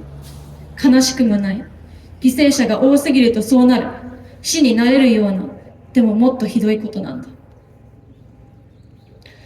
Message from Gaza. 90% of my people have no food. Just dry bread. We put it in salty water, then we eat it. I have to stand in a line to get bread, and it will take at least 8 hours to have my turn. ガザからのメッセージ。90% のガザ人には今食べ物がない。乾いたパンを塩水につけて食べるだけだ。パンを買うために列に並ばなければならない。自分の番が来るまで少なくとも8時間はかかる。Message from Gaza. We are waiting for a ceasefire. I hope they don't destroy my home, because winter is coming. We can't stand living in a tent. ガザからのメッセージ、停戦を待っている。彼らが私の家を破壊しないことを願っている。冬がやってくるから、テント生活は耐えられない。Message from Gaza. Brother, if I died, forgive me, Habibi. ガザからのメッセージ。兄貴よ、もし俺が死んだら許してくれ。As a message from Gaza. Today I buried my friend and his son. ガザからのメッセージ。今日は友人とその息子を埋葬した。Message from Gaza. As I said last time, when you keep losing people, your heart changes. It becomes normal. But when you survive and live, you will feel it after the war. 2 days ago, I lost my relatives. They were exterminated. ガザからのメッセージ。何回も言ったように、人を失い続けると心が変わってしまう。それが普通になってしまう。しかし、生き残る場合、戦争が終わった後に全てを感じるようになる。2日前、親族を亡くした。彼らは絶滅させられたのだ。Message from Gaza. I was staying at somebody's home as a shelter. When I was upstairs, they bombed the garage downstairs. I almost died, brother, for the 15th time, maybe. I stopped counting, brother. Each time I see death, I send a message to my friends about forgiveness. This time I did not. ガザからのメッセージ。誰かの家に避難所として滞在していた。2階にいた時、イスラエルは1階のガレージを爆撃した。俺は10回目くらいに死にかけた。兄弟よ、数えるのはもうやめた。死を目にするたびに、俺は友人たちに許しのメッセージを送る。今回はもうそうしなかった。Message from Gaza. I don't know if my family is alive or not. They're away from me. I had to be away from them. Israel called me, saying that if I keep sharing about what's happening, they will kill us. I have to stay away from them to protect them. ガザからのメッセージ。家族が生きているかどうかわからない。私は彼らから離れなければならなかった。イスラエルから電話があった。ガザで何が起きているのかを伝え続ければ、俺たちは君たちを殺すと言われた。家族を守るために離れなければならなかった。Message from Gaza. This morning they killed and bombed a Christian friend. ガザからのメッセージ。今朝、彼らはキリスト教の友達を爆撃した。Message from Gaza. Habibi brother, my sister is giving birth tonight. ガザからのメッセージ。ハビビ、兄弟。今、妹は今夜出産をする。Message from Gaza. They destroyed my new shelter. My sister just gave birth, brother. No food for over 12 days, wallahi. My sister who gave birth can't feed her child. ガザからのメッセージ。彼らは今、俺がいる新しい避難所を破壊した。妹は出産したばかりだ。12日以上も食べ物がない。出産した妹は子供に食料を与えることができない。Message from Gaza. I feel like I'm so old. ガザからのメッセージ。俺はとても年を取ったように感じる。Message from Gaza. I'm wishing death. It is better than our situation now. I can't feed my family. I can't protect them. Just death. Death is more merciful than the current situation. Fuck it. ガザからのメッセージ。俺は死を望んでいる。今の状況よりはマシだ。家族を養うことも守ることもできない。ただ死だけだ。今の状況より死の方が慈悲深い。Message from Gaza. Habibi brother, I am alive so far. ガザからのメッセージ。ハビビ、兄ちゃん。俺は今のところ生きている。Message from Gaza. Habibi, I have no words. I hope everything goes well for you and your family. ガザからのメッセージ。ハビビ、俺からの言葉はもうない。あなたと家族が元気でいることを願っているよ。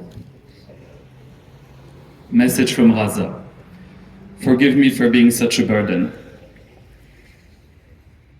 ガザからのメッセージ。君にとって重荷でいてごめんね。Message from Gaza. Today my friend's father, his brother and the wife of his brother were killed. ガザからのメッセージ。今日、友人の父親とそのお兄さん、そしてお兄さんの妻が殺された。Message from Gaza. Everything is fucked up, brother. It's like you live in a jungle. Every day since the beginning of this truce, I find over 6 people that were killed. It's a really hard feeling. They have no mercy. ガザからのメッセージ。すべてがめちゃくちゃだよ。まるでジャングルの中に住んでいるかのようだ。休戦が始まってから、毎日6人以上の死体を見つけ出す。本当に辛い思いだ。彼らには慈悲という気持ちがない。Call from Gaza. Is the truce extended? I cannot have access to internet until 10 a.m. I just have 15 megabytes of mobile data left. So I called you. I need to know if I have to evacuate my family from the house. Is the truce extended? ガザからの電話。休戦は延長されたのか？午前10時までインターネットにアクセスできていなかった。だから今、モバイルデータが15メガバイトだけ残っているので、君に電話した。家族を家から避難させなければいけないかどうか知りたい。休戦は延長されるのか？ Message from Gaza. They shot at me and prevented me to get home and get my family out. So helpless, brother. ガザからのメッセージ。銃撃された。家に帰らせてくれない。家族を避難させてくれない。兄よ、俺はとても無力だ。Message from Gaza. I got home, I couldn't leave. They shot at my home directly.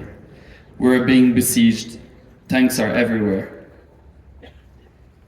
ガザからのメッセージ。家に戻れた。彼らは俺の家を直接撃ってきた。俺たちは包囲されている。戦車だらけだ。Message from Gaza. We're being besieged. We can't get out of home. They killed over 16 people in front of my home, 4 children among them. They bombed the entrance of our home. My sister and I are injured. My head stopped bleeding. My sister, her hands are injured. The ambulance refused to come. It said that Israel considered our area a military base. ガザからのメッセージ。私たちは包囲されている。家から出られない。彼らは俺の家の前で16人以上を殺した。そのうちの4人が子供だ。彼らは家の入り口を爆撃した。妹は怪我をした。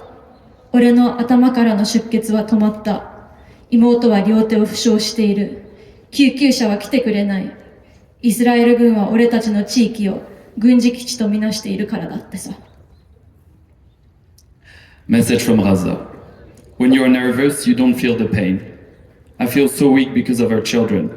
There's no food, no water, no lights, nothing. ガザからのメッセージ。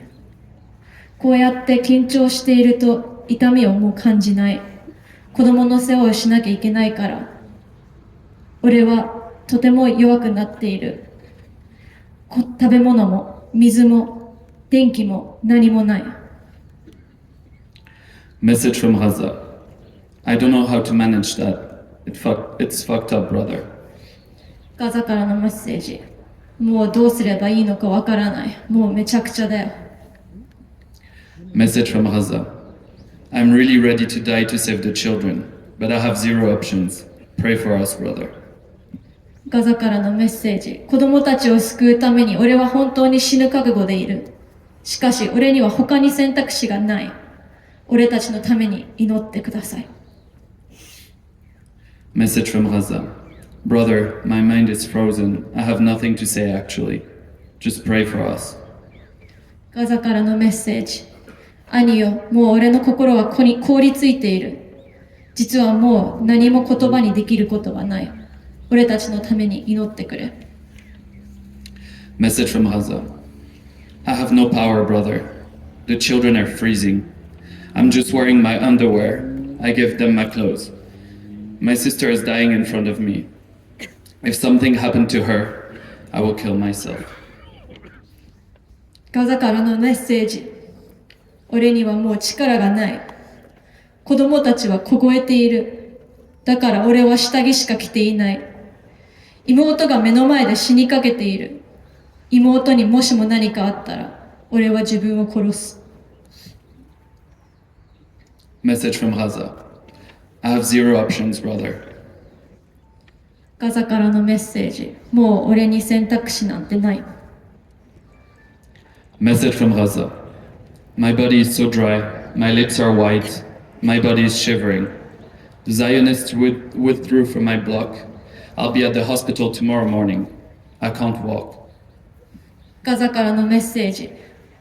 体がとても乾燥している。唇は白い。体は震えている。シオニストたちは俺の周りを撤退した。明日の朝病院に行く。歩けない。Call from Gaza. I went to the hospital. They gave me food for half a day. I had to leave my sister there. Her ribs and hands are broken. There are 14,000 people in the hospital. I can't stay there. ガザからの電話。病院に行った。半日分の食料をもらった。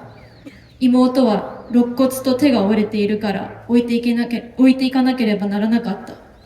病院には14,000人もの人がいる。もう僕はそこにはいられない。This was Thursday. I have no news since then.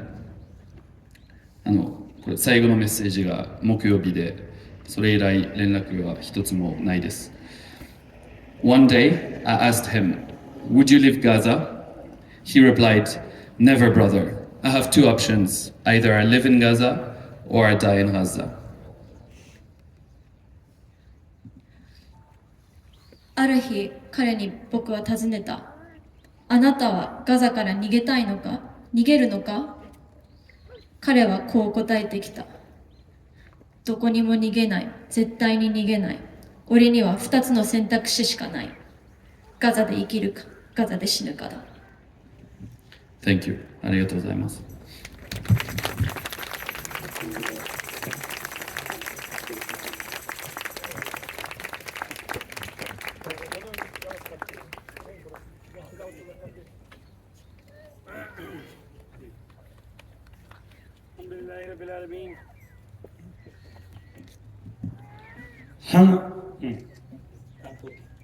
الحمد لله رب العالمين الصلاة والسلام على أشرف المرسلين وعلى آله وصحبه أجمعين اللهم ارحمنا فإنك خير الراحمين يا رب العالمين اللهم اشفنا من كل داء فإنك خير الشافين يا رب العالمين اللهم اهدنا الصراط المستقيم ونحشرنا في زمرة الصديقين والشهداء والصالحين وحسن أولئك رفيقا يا رب العالمين الحمد لله 私の一緒にパレスチナのことを心配している皆さん、私、今までね、ガザとかところでどういうことが起きてるか皆さん聞きましたね。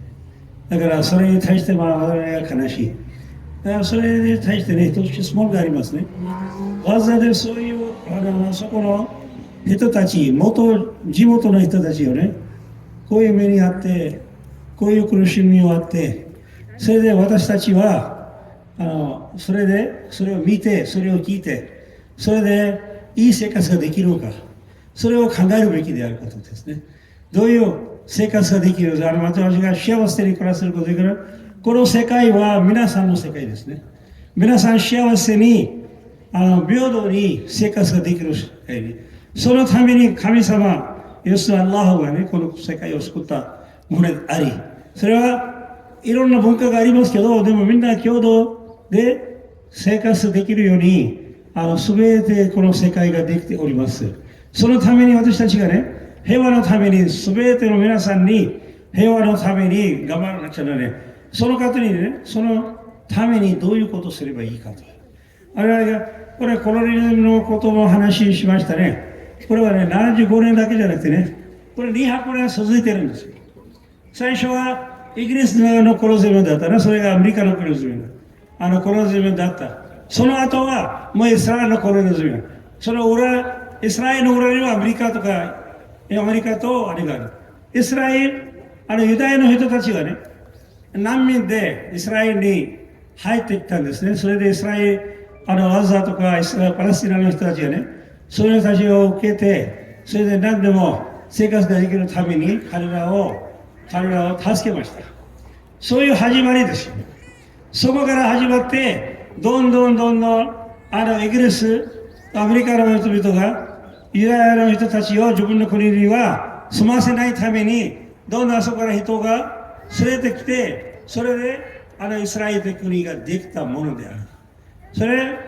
だからイスラエルができたものであって、だんだんパレスチナ人を攻めて、殺して、追い出して、それでイスラエルを大きくして、今はグレートイスラエルのことを話をしてるんですね。それを何をしたいか、グレートイスラエルは何ですか？すべての世界をイスラエルにしたいのか？それがグレートイスラエルですか？それが一つの我々のためにね、質問であり、そういう我々は認められますか？それは見てて、それを見てられますか？それは絶対にできないね。これはね、2億ムスリムの問題じゃないですよ。それは世界の皆さんの7億の問題です。これ7億を全ての人たちを、ちょっとの政治家、イスラエルの人たちか、アメリカの政治家、イギリスの政治家、ヨーロッパの政治家、それを暮らすために、それがいい生活できるために、私たちは苦労してるんですよ。すべての皆さんが苦労してます。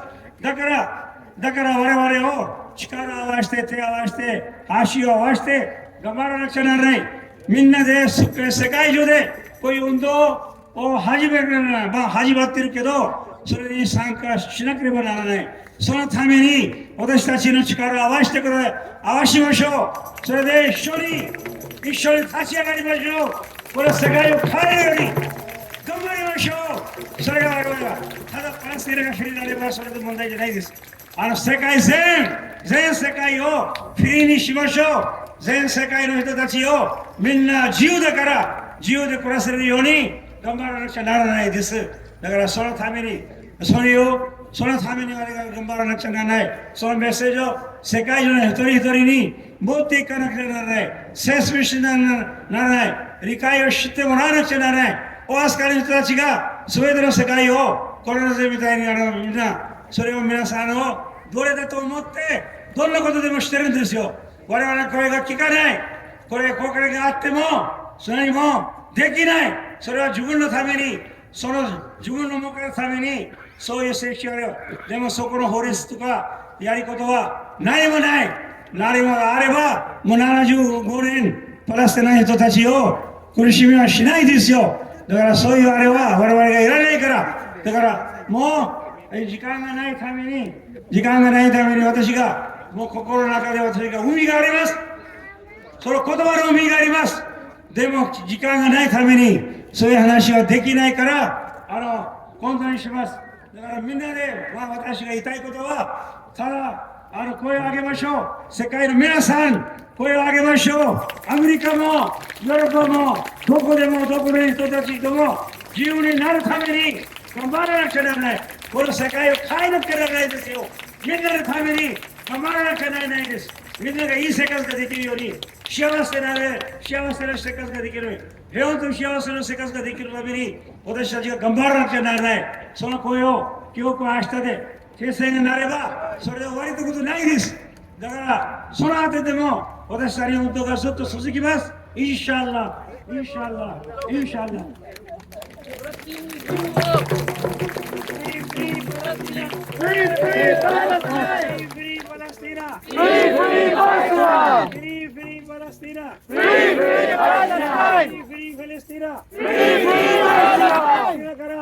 帰りなさい。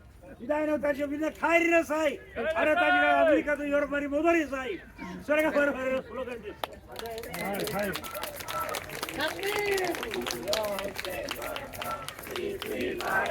Free, free Palestine! Free, free Palestine! Free, free Palestine! すみません、ちょっと静かにしていただけますか。スピーチまだあるんで、お願いします。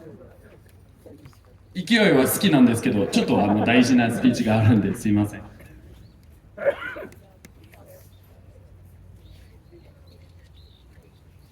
My name is Tatiana. I am the granddaughter of a Nakba survivor and the descendant of those who endured one of the most significant and shocking events in modern history. Nakba, which means catastrophe in Arabic, refers to the forced displacement, murder, and persecution of Palestinians since 1948. In 1948, nearly 1 million Palestinians were violently displaced from their land and homes by Israeli Zionist terrorist groups supported by the British forces. After Israel stole my grandparents' land, they become refugees. But my grandparents aren't just refugees, they're survivors. We didn't get a birthright to anything except a life of exile and generational trauma. But what we did get was resilience and undying strength. I am a Palestinian Japanese descent. I am here to show that there's indeed Palestinians like me in Japan, even far away from Palestine. 私の名前はタティアナです。私はナクバ生存者の孫娘であり、現代史の中で最も重大かつ衝撃的な出来事の一つを耐えた人々の子孫です。アラビア語で大惨事を意味するナクバは、1948年以来、何十万人ものパレスチナ人が強制移住をさせられ、殺害され、迫害されたことを指します。1948年、100万人近いパレスチナ人がイギリス軍の支援を受けたイスラエルのシオニストテロリスト集団によって暴力的に故郷を追われました。イスラエルが祖父母の土地を奪った後、彼らは難民となりました。そのような大惨事を生き抜いた私の祖父母は単なる難民ではなくサバイバーです。私の家族は亡命生活と何世代も続くトラウマの中で人権を奪われました。しかし、その代わりに私たちが得たのは立ち直る力と不滅の強さでした。私はパレスチナ人と日本人の血を引いています。私はパレスチナから遠く離れたこの日本でも私のようにパレスチナ人が確かに存在すると示しに来ました。The Nakba began in 1948 and it has not ended. The Palestinian people have suffered and endured injustice, illegal occupation, apartheid, sexual violences, and all kinds of violences more than 75 years. More than 75 years. Land has been taken, people have been massacred, and now in Gaza, a second Nakba is taking place. The Israeli genocide and ethnic cleansing of the Palestinian people is happening in broad daylight. This is happening right before the eyes of the world, yet the world leaders, including those in Japan, have turned a blind eye, while the world continue to be complicit in it. ナクバは1948年に始まり、今も終わっていません。パレスチナの人々は75年以上もの間、不正義、不法占拠、アパルトヘイト、性的暴力、あらゆる暴力に苦しみ耐えてきました。土地は奪われ、人々は殺されました。第二のナクバが起こりつつあります。イスラエルによるパレスチナ人の大量虐殺と民族浄化が白昼堂々と行われているのです。これは世界の目の前で起こっているのに、日本を含む世界の指導者たちは見て見ぬふりをしています。それどころか加担しています。これは世界の目の前で起こっていることなのに、世界はパレスチナのことを見て見ぬふりをしているのです。Israel and the Western media are using propaganda and racist ideology against Palestinians to justify the genocide and ethnic cleansing of the Palestinians. This is no different from what the Nazi Germany did to those in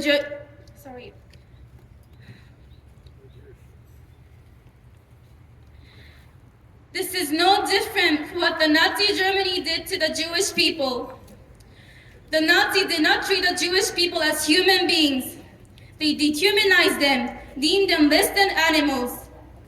The way Israel looks and treats the Palestinians is the same way how the Nazis did to the Jewish people. My people didn't persecute the Jewish people. It wasn't my people who threw the Jewish people into the gas chamber to mass murder them. It wasn't my people who created the Holocaust and atrocities against the Jewish people. It was the Nazi Germany. Why must the Palestinians pay for Germany's crimes and sins? One Holocaust doesn't justify another one.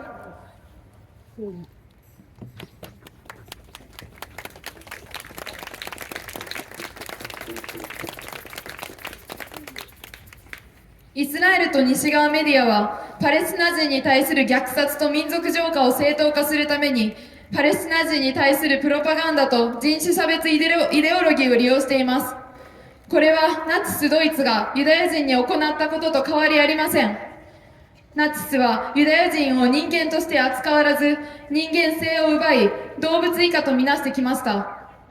イスラエルがパレスチナ人を見る目、扱う目は、ナチスがユダヤ人にしたことと同じです。ユダヤ人を迫害したのは私の同胞ではありません。ユダヤ人を収容所に放り込んで大量殺戮したのも私の同胞ではありません。ユダヤ人に対するホロコーストや残虐行為を作り出したのは私の民族ではないナチスドイツです。なぜパレスチナ人がドイツの罪を償わなければならないのか。ホロコーストがあったからといってもう一つのホロコーストを行っていいとはなりません。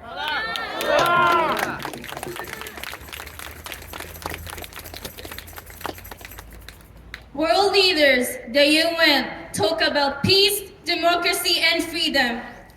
But while they sit on their hands in their safe haven, the blood of innocent Palestinians continue to flow. Their hands are covered, drenched with innocent civilians, innocent Palestinian children's blood. What we're witnessing in Gaza right now isn't evacuation, it's ethnic cleansing. It's not a conflict, it's an occupation. It's colonialism, it's a genocide.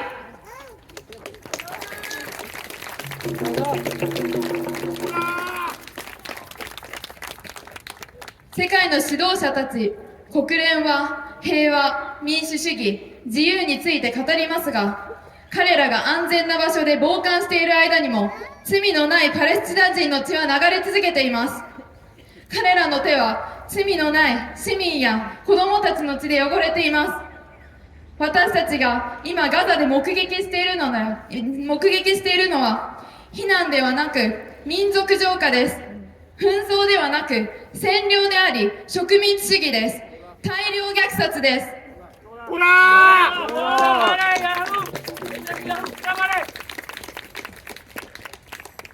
Before October 7th, Palestinians in Gaza were treated horrifically and inhumanely. Palestinians were bombed in 2021, 2014, 2012, 2009, 2008. They continue to make the refugee camps smaller and smaller to have more lands. Why are Palestinians living in camps when it's their land? They have been forced to become refugees in their own land. They're using forbidden gas to burn their skin. No water, no food, no medicine. Even rainwater was not allowed to collect because according to Israel, rainwater is their property. Palestinians are limited to 4 hours of electricity each day. This is before October 7th. Israel decided what and who can enter Gaza, and they determine where Palestinians travel when they travel. There are 300 checkpoints in just one part of a town. To get past those checkpoints, Palestinians are put through humiliating processes. Israel blow up their boats if they go 3 miles past shores. What fish can you catch near shore? Nothing. This is pure occupation. The world has been knowing this, but they left the Palestinians in the dark. They abandoned, betrayed the Palestinian people for 75 years, and it hasn't changed even to this day. 10月7日以前、ガザのパレスチナ人は非人道的な扱いを受けてきました。パレスチナ人は2021年、2014年、2012年、2009年、2008年に爆撃を受けました。彼らはより多くの土地を得るために難民キャンプをどんどん小さくし続けています。なぜパレスチナ人は自分たちの土地なのに難民キャンプに住んでいるのでしょうか。彼らは自分たちの土地で難民になることを余儀なくされているのです。違法のガスで皮膚を焼き、水も食料も薬もなく、雨水さえも汲むことさえを許されません。なぜならイスラエルは雨水さえ彼らの所有物であると主張するからです。パレスチナ人は毎日4時間しか電気を使えません。これは10月7日以前の話です。イスラエルは何が誰がガザに入ることができるかをコントロールし、パレスチナ人が移動する場所を決定しています。街の一角に300もの検問所があります。検問所を通過するときには、パレスチナ人は屈辱的なプロセスを強いられます。イスラエルは岸から3マイルも離れると、パレスチナ人のボートを爆破します。岸辺で取れる魚はあるでしょうか？何もありません。これは明らかな占領です。世界はこのことを知っていながら、パレスチナ人を闇に葬ってきました。世界は75年間、パレスチナの人々を見捨て、裏切ってきました。そしてそれは今日に至っても変わっていません。Before the creation of Israel, Palestinian, Muslim, Christians, and Jews lived side by side, coexisted in peace. There never was a problem until European Zionist Jew came and stole my people's land, killed them, and ethnically cleansed them from their own land. We have to remember that the state of Israel is not a Jewish state. It's a criminal Zionist state, built upon bloodshed and oppression of innocent Palestinian people.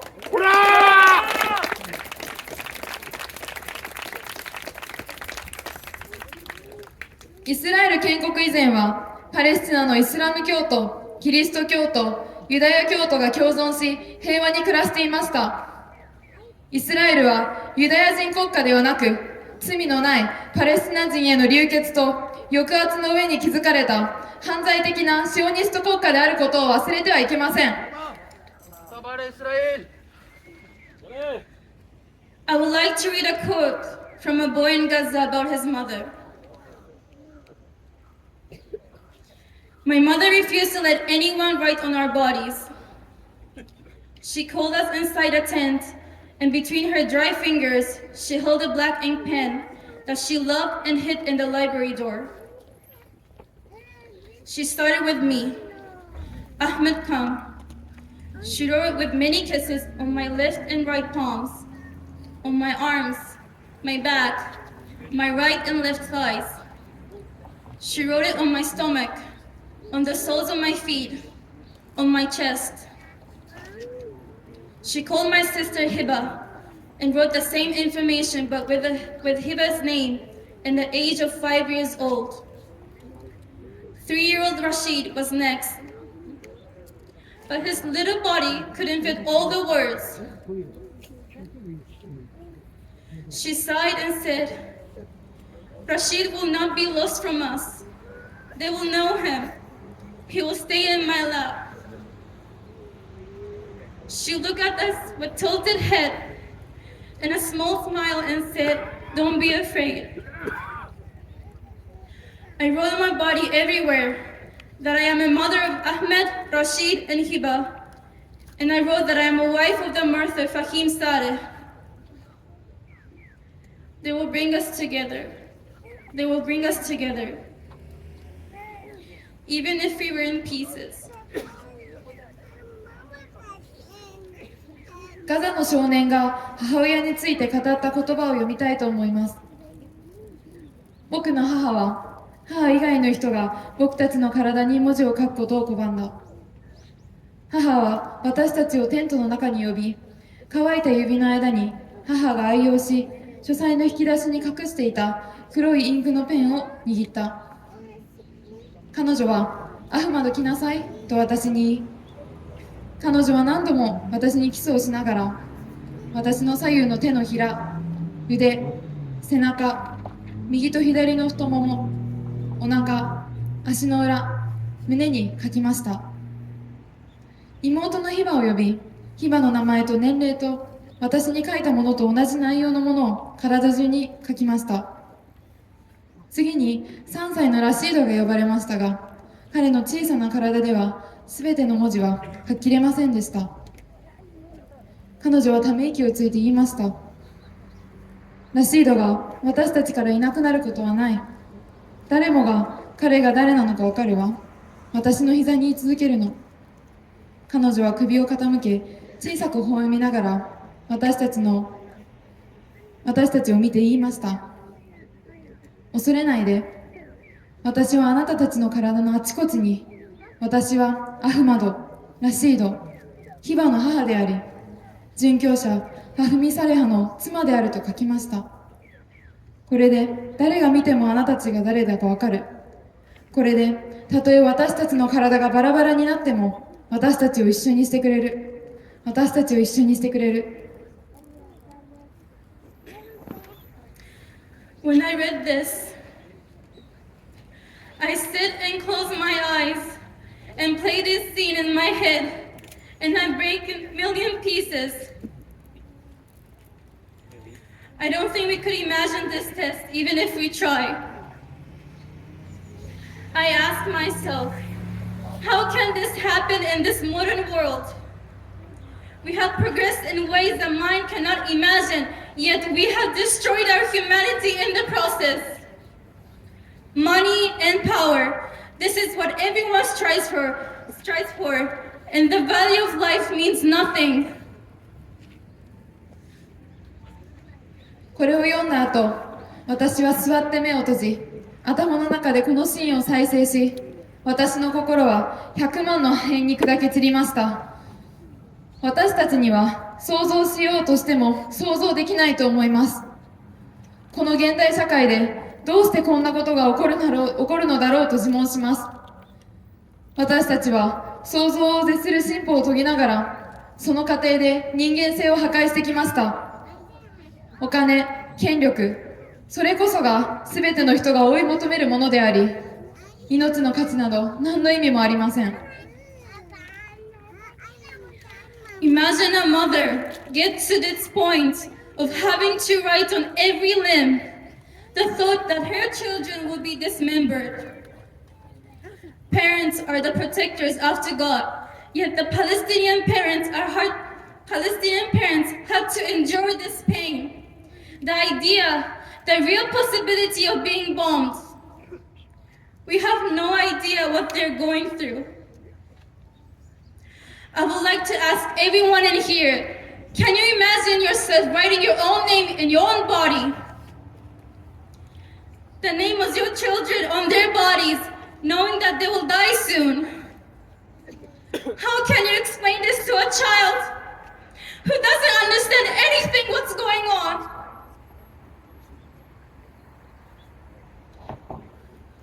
母親が彼女の子供がバラバラになるという考え、体中にメッセージを書かなければならない状況になると想像してみてください。神に続いて子供たちを守っている人たちはパレスチナの親たちです。パレスチナ人の親たちはこの痛み、考え、そして爆撃される現実の可能性に耐えなければいけない状況に置かれているのです。彼らがどんな思いをしているのか、私たちには分かりません。この場にいる皆さんにお聞きしたいです。自分の体に自分の名前を書いたり、自分の子供たちの体に子供たちの名前を書いたりすることを想像できますか？何が起こっているのかも理解できない子供にどうやってこのことを説明しますか？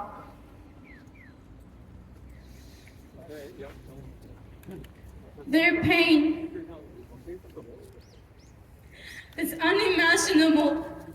No matter how many times we try to put ourselves in their shoes, we still cannot imagine their pain and suffering. They sleep knowing they might not see their kids alive in the morning. They wake up knowing their kids or themselves might not get a night.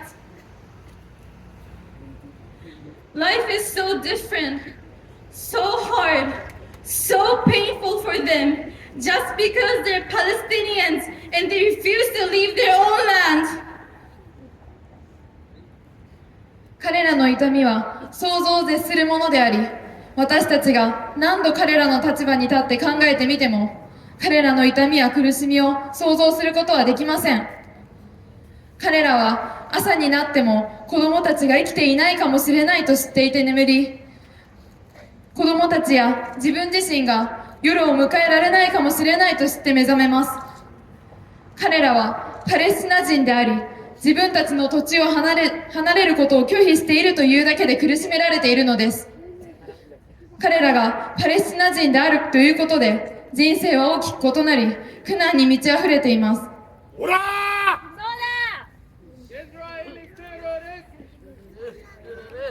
Israel terrorist! Israel terrorist! Terrorist! Free, free! There is a saying, the old will die and the young will forget. But that will never apply with Palestinians. Because no matter how much Israel uprooted our olive trees, no matter how far they displaced us from our land and our people, we are all connected to our land and people. When they cry, we cry. When they bleed, our heart bleeds.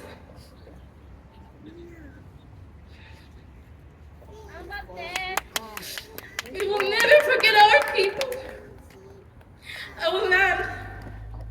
We will never stop fighting until we are liberated and return to our land.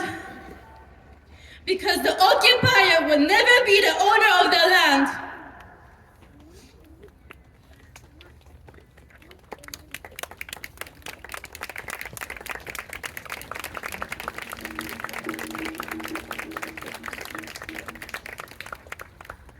「年寄りますに若者は忘れる」ということわざがあり、パレスチナにはあります。しかしそれはパレスチナ人には決して当てはまりません。なぜならイスラエルがどれだけ私たちのオリーブの木を根こそぎ奪っても、どれだけ私たちを土地や人々から遠ざけようとしても、私たちは皆私たちの土地や人々とつながっているからです。彼らが泣けば私たちも泣き、彼らが血を流せば私たちの心も血を流します。私たちは私たちの人々、私たちの土地のことを決して忘れません。私たちは私たちの土地を解放し、私たちの土地に戻るまで決して戦いをやめません。なぜなら占領者イスラエルは決して土地の所有者になれないからです。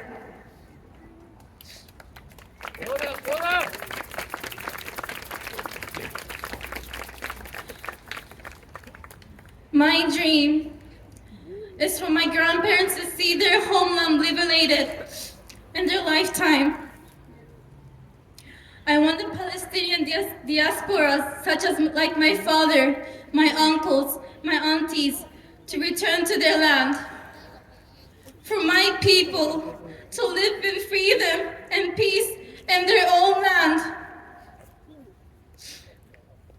I want to see my grandparents' hometown. I want to walk the same land as they did. I want to know what it smells like.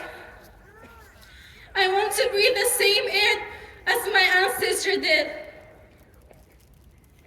I want to touch the olive tree in my grandpa's village. I want to pick figs from the same tree my grandmother used to pick from with her mother. Palestine wasn't a land without people before 1948, because my grandparents, my ancestors, my people existed and continue to exist. I want Palestine to be free. I want my beautiful, brave, and courageous people to be free. We don't want just a ceasefire.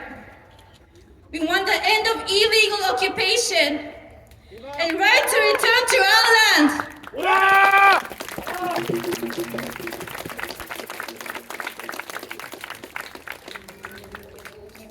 私の夢は祖父母が生きている間に祖国が解放されるのを見ることです。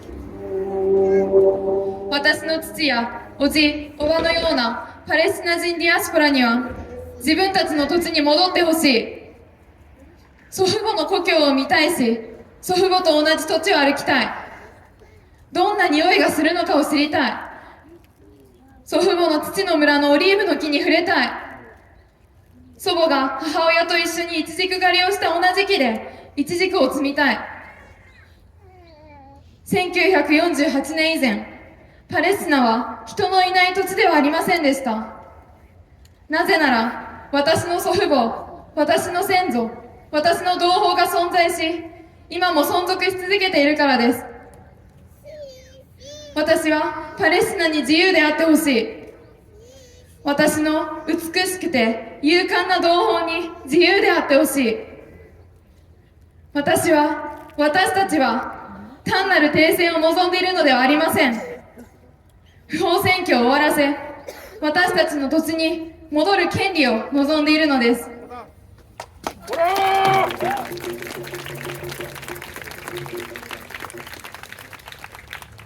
Free, free Palestine! Free, free Palestine! Free, free Palestine! Free, free Palestine! Gaza, Gaza, don't you cry! Gaza, Gaza, don't you cry! Palestine will never die! Palestine will never die! Gaza, Gaza, don't you cry! Gaza, Gaza, don't you cry! Palestine will never die! Palestine will never die! From the river to the sea! From the river to the sea! Palestine will be free! Palestine will be free! Palestine, hurrah! Palestine, hurrah! Palestine, hurrah! Palestine, hurrah! Thank you.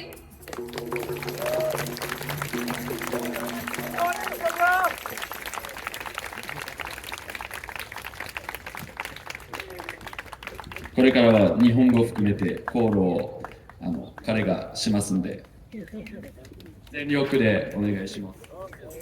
はい、皆さん、こんにちは。これから全力で、声を上げて一緒にコールをしたいと思います。よろしくお願いします。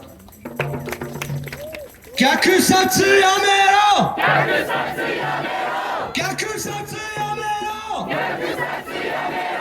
空爆やめろ！空爆やめろ！空爆やめろ！空爆やめろ！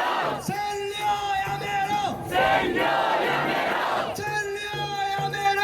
占領やめろ！入植やめろ！入植やめろ！入植やめろ！入植やめろ！川からパレスチナ！川からパレスチナ！海までパレスチナ！海までパレスチナ！川から海まで！川から海まで！自由を求めて！自由を求めて！川から海まで！川から海まで！解放する！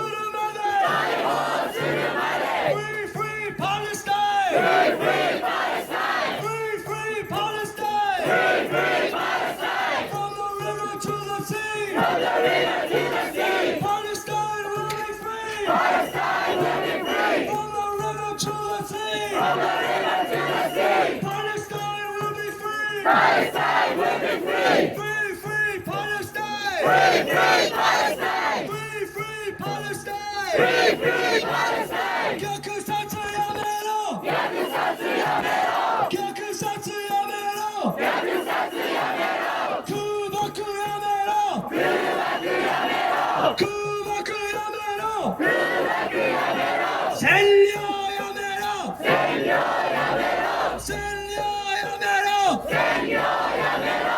入植やめろ！入植やめろ！入植やめろ！入植やめろ！今すぐ停戦！今すぐ停戦！今すぐ停戦！今すぐ停戦！川からパレスチナ！川からパレスチナ！海までパレスチナ！海までパレスチナ！Free, free Palestine! Free, free Palestine! Free, free Palestine! Free, free Palestine! ありがとうございました。ありがとうございます。長時間になってしまいましたが、これだけの思いがある、そしてこれだけひどいことが起きているということなんです。最後に、この実行委員会から、行動提起を終えて、この集会を終わっていきたいと思います。共同センターの小田川さん、よろしくお願いします。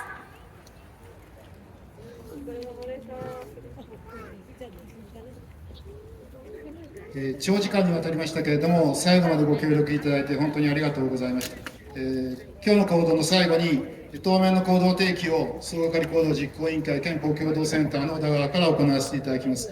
まず本日の行動ですけれども、1500名の皆さんにご参加いただきまして、本当にありがとうございます。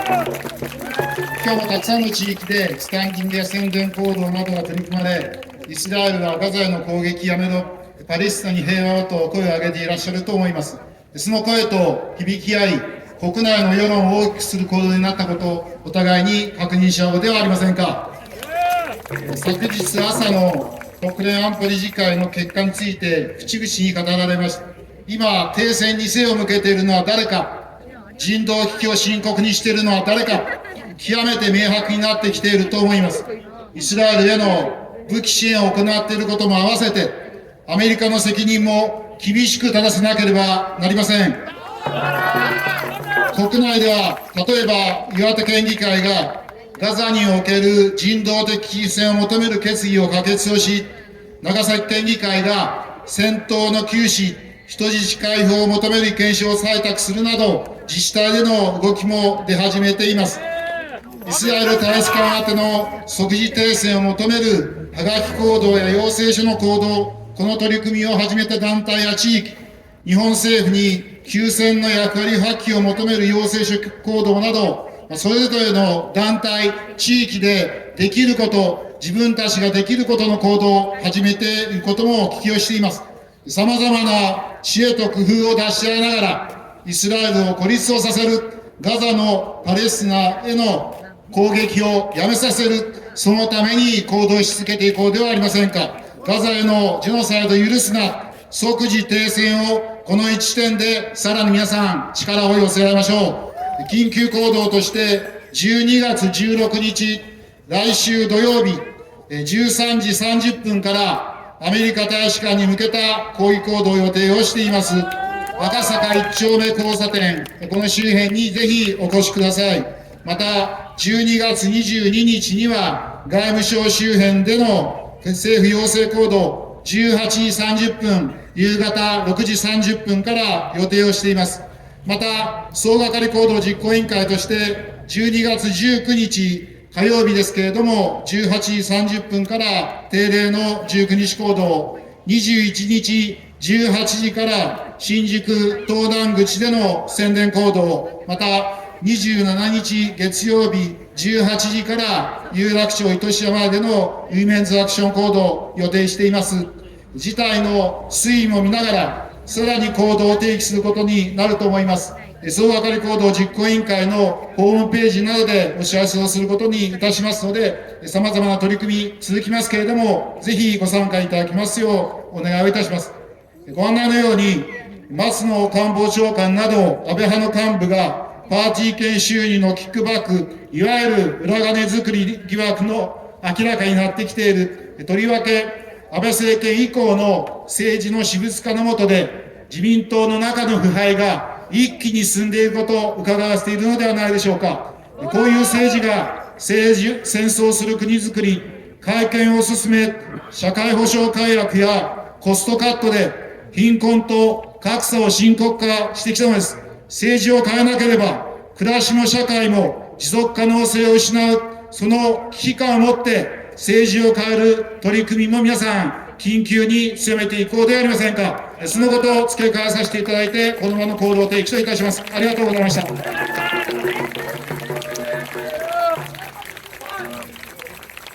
は今日は長い時間の行動となりましたけれども、次は16日アメリカ大使館前でお会いしましょうということで、今日は終わりたいと思います。お疲れ様でした。気をつけてお帰りになってください。たくさんの方がこちら密集していますので、帰る時にはゆっくり帰られてください。よろしくお願いします。お疲れ様でした。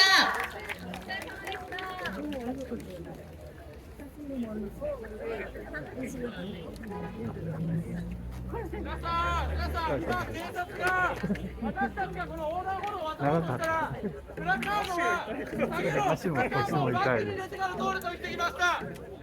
これはドイツやフランスで行われている言論弾圧と全く同じです。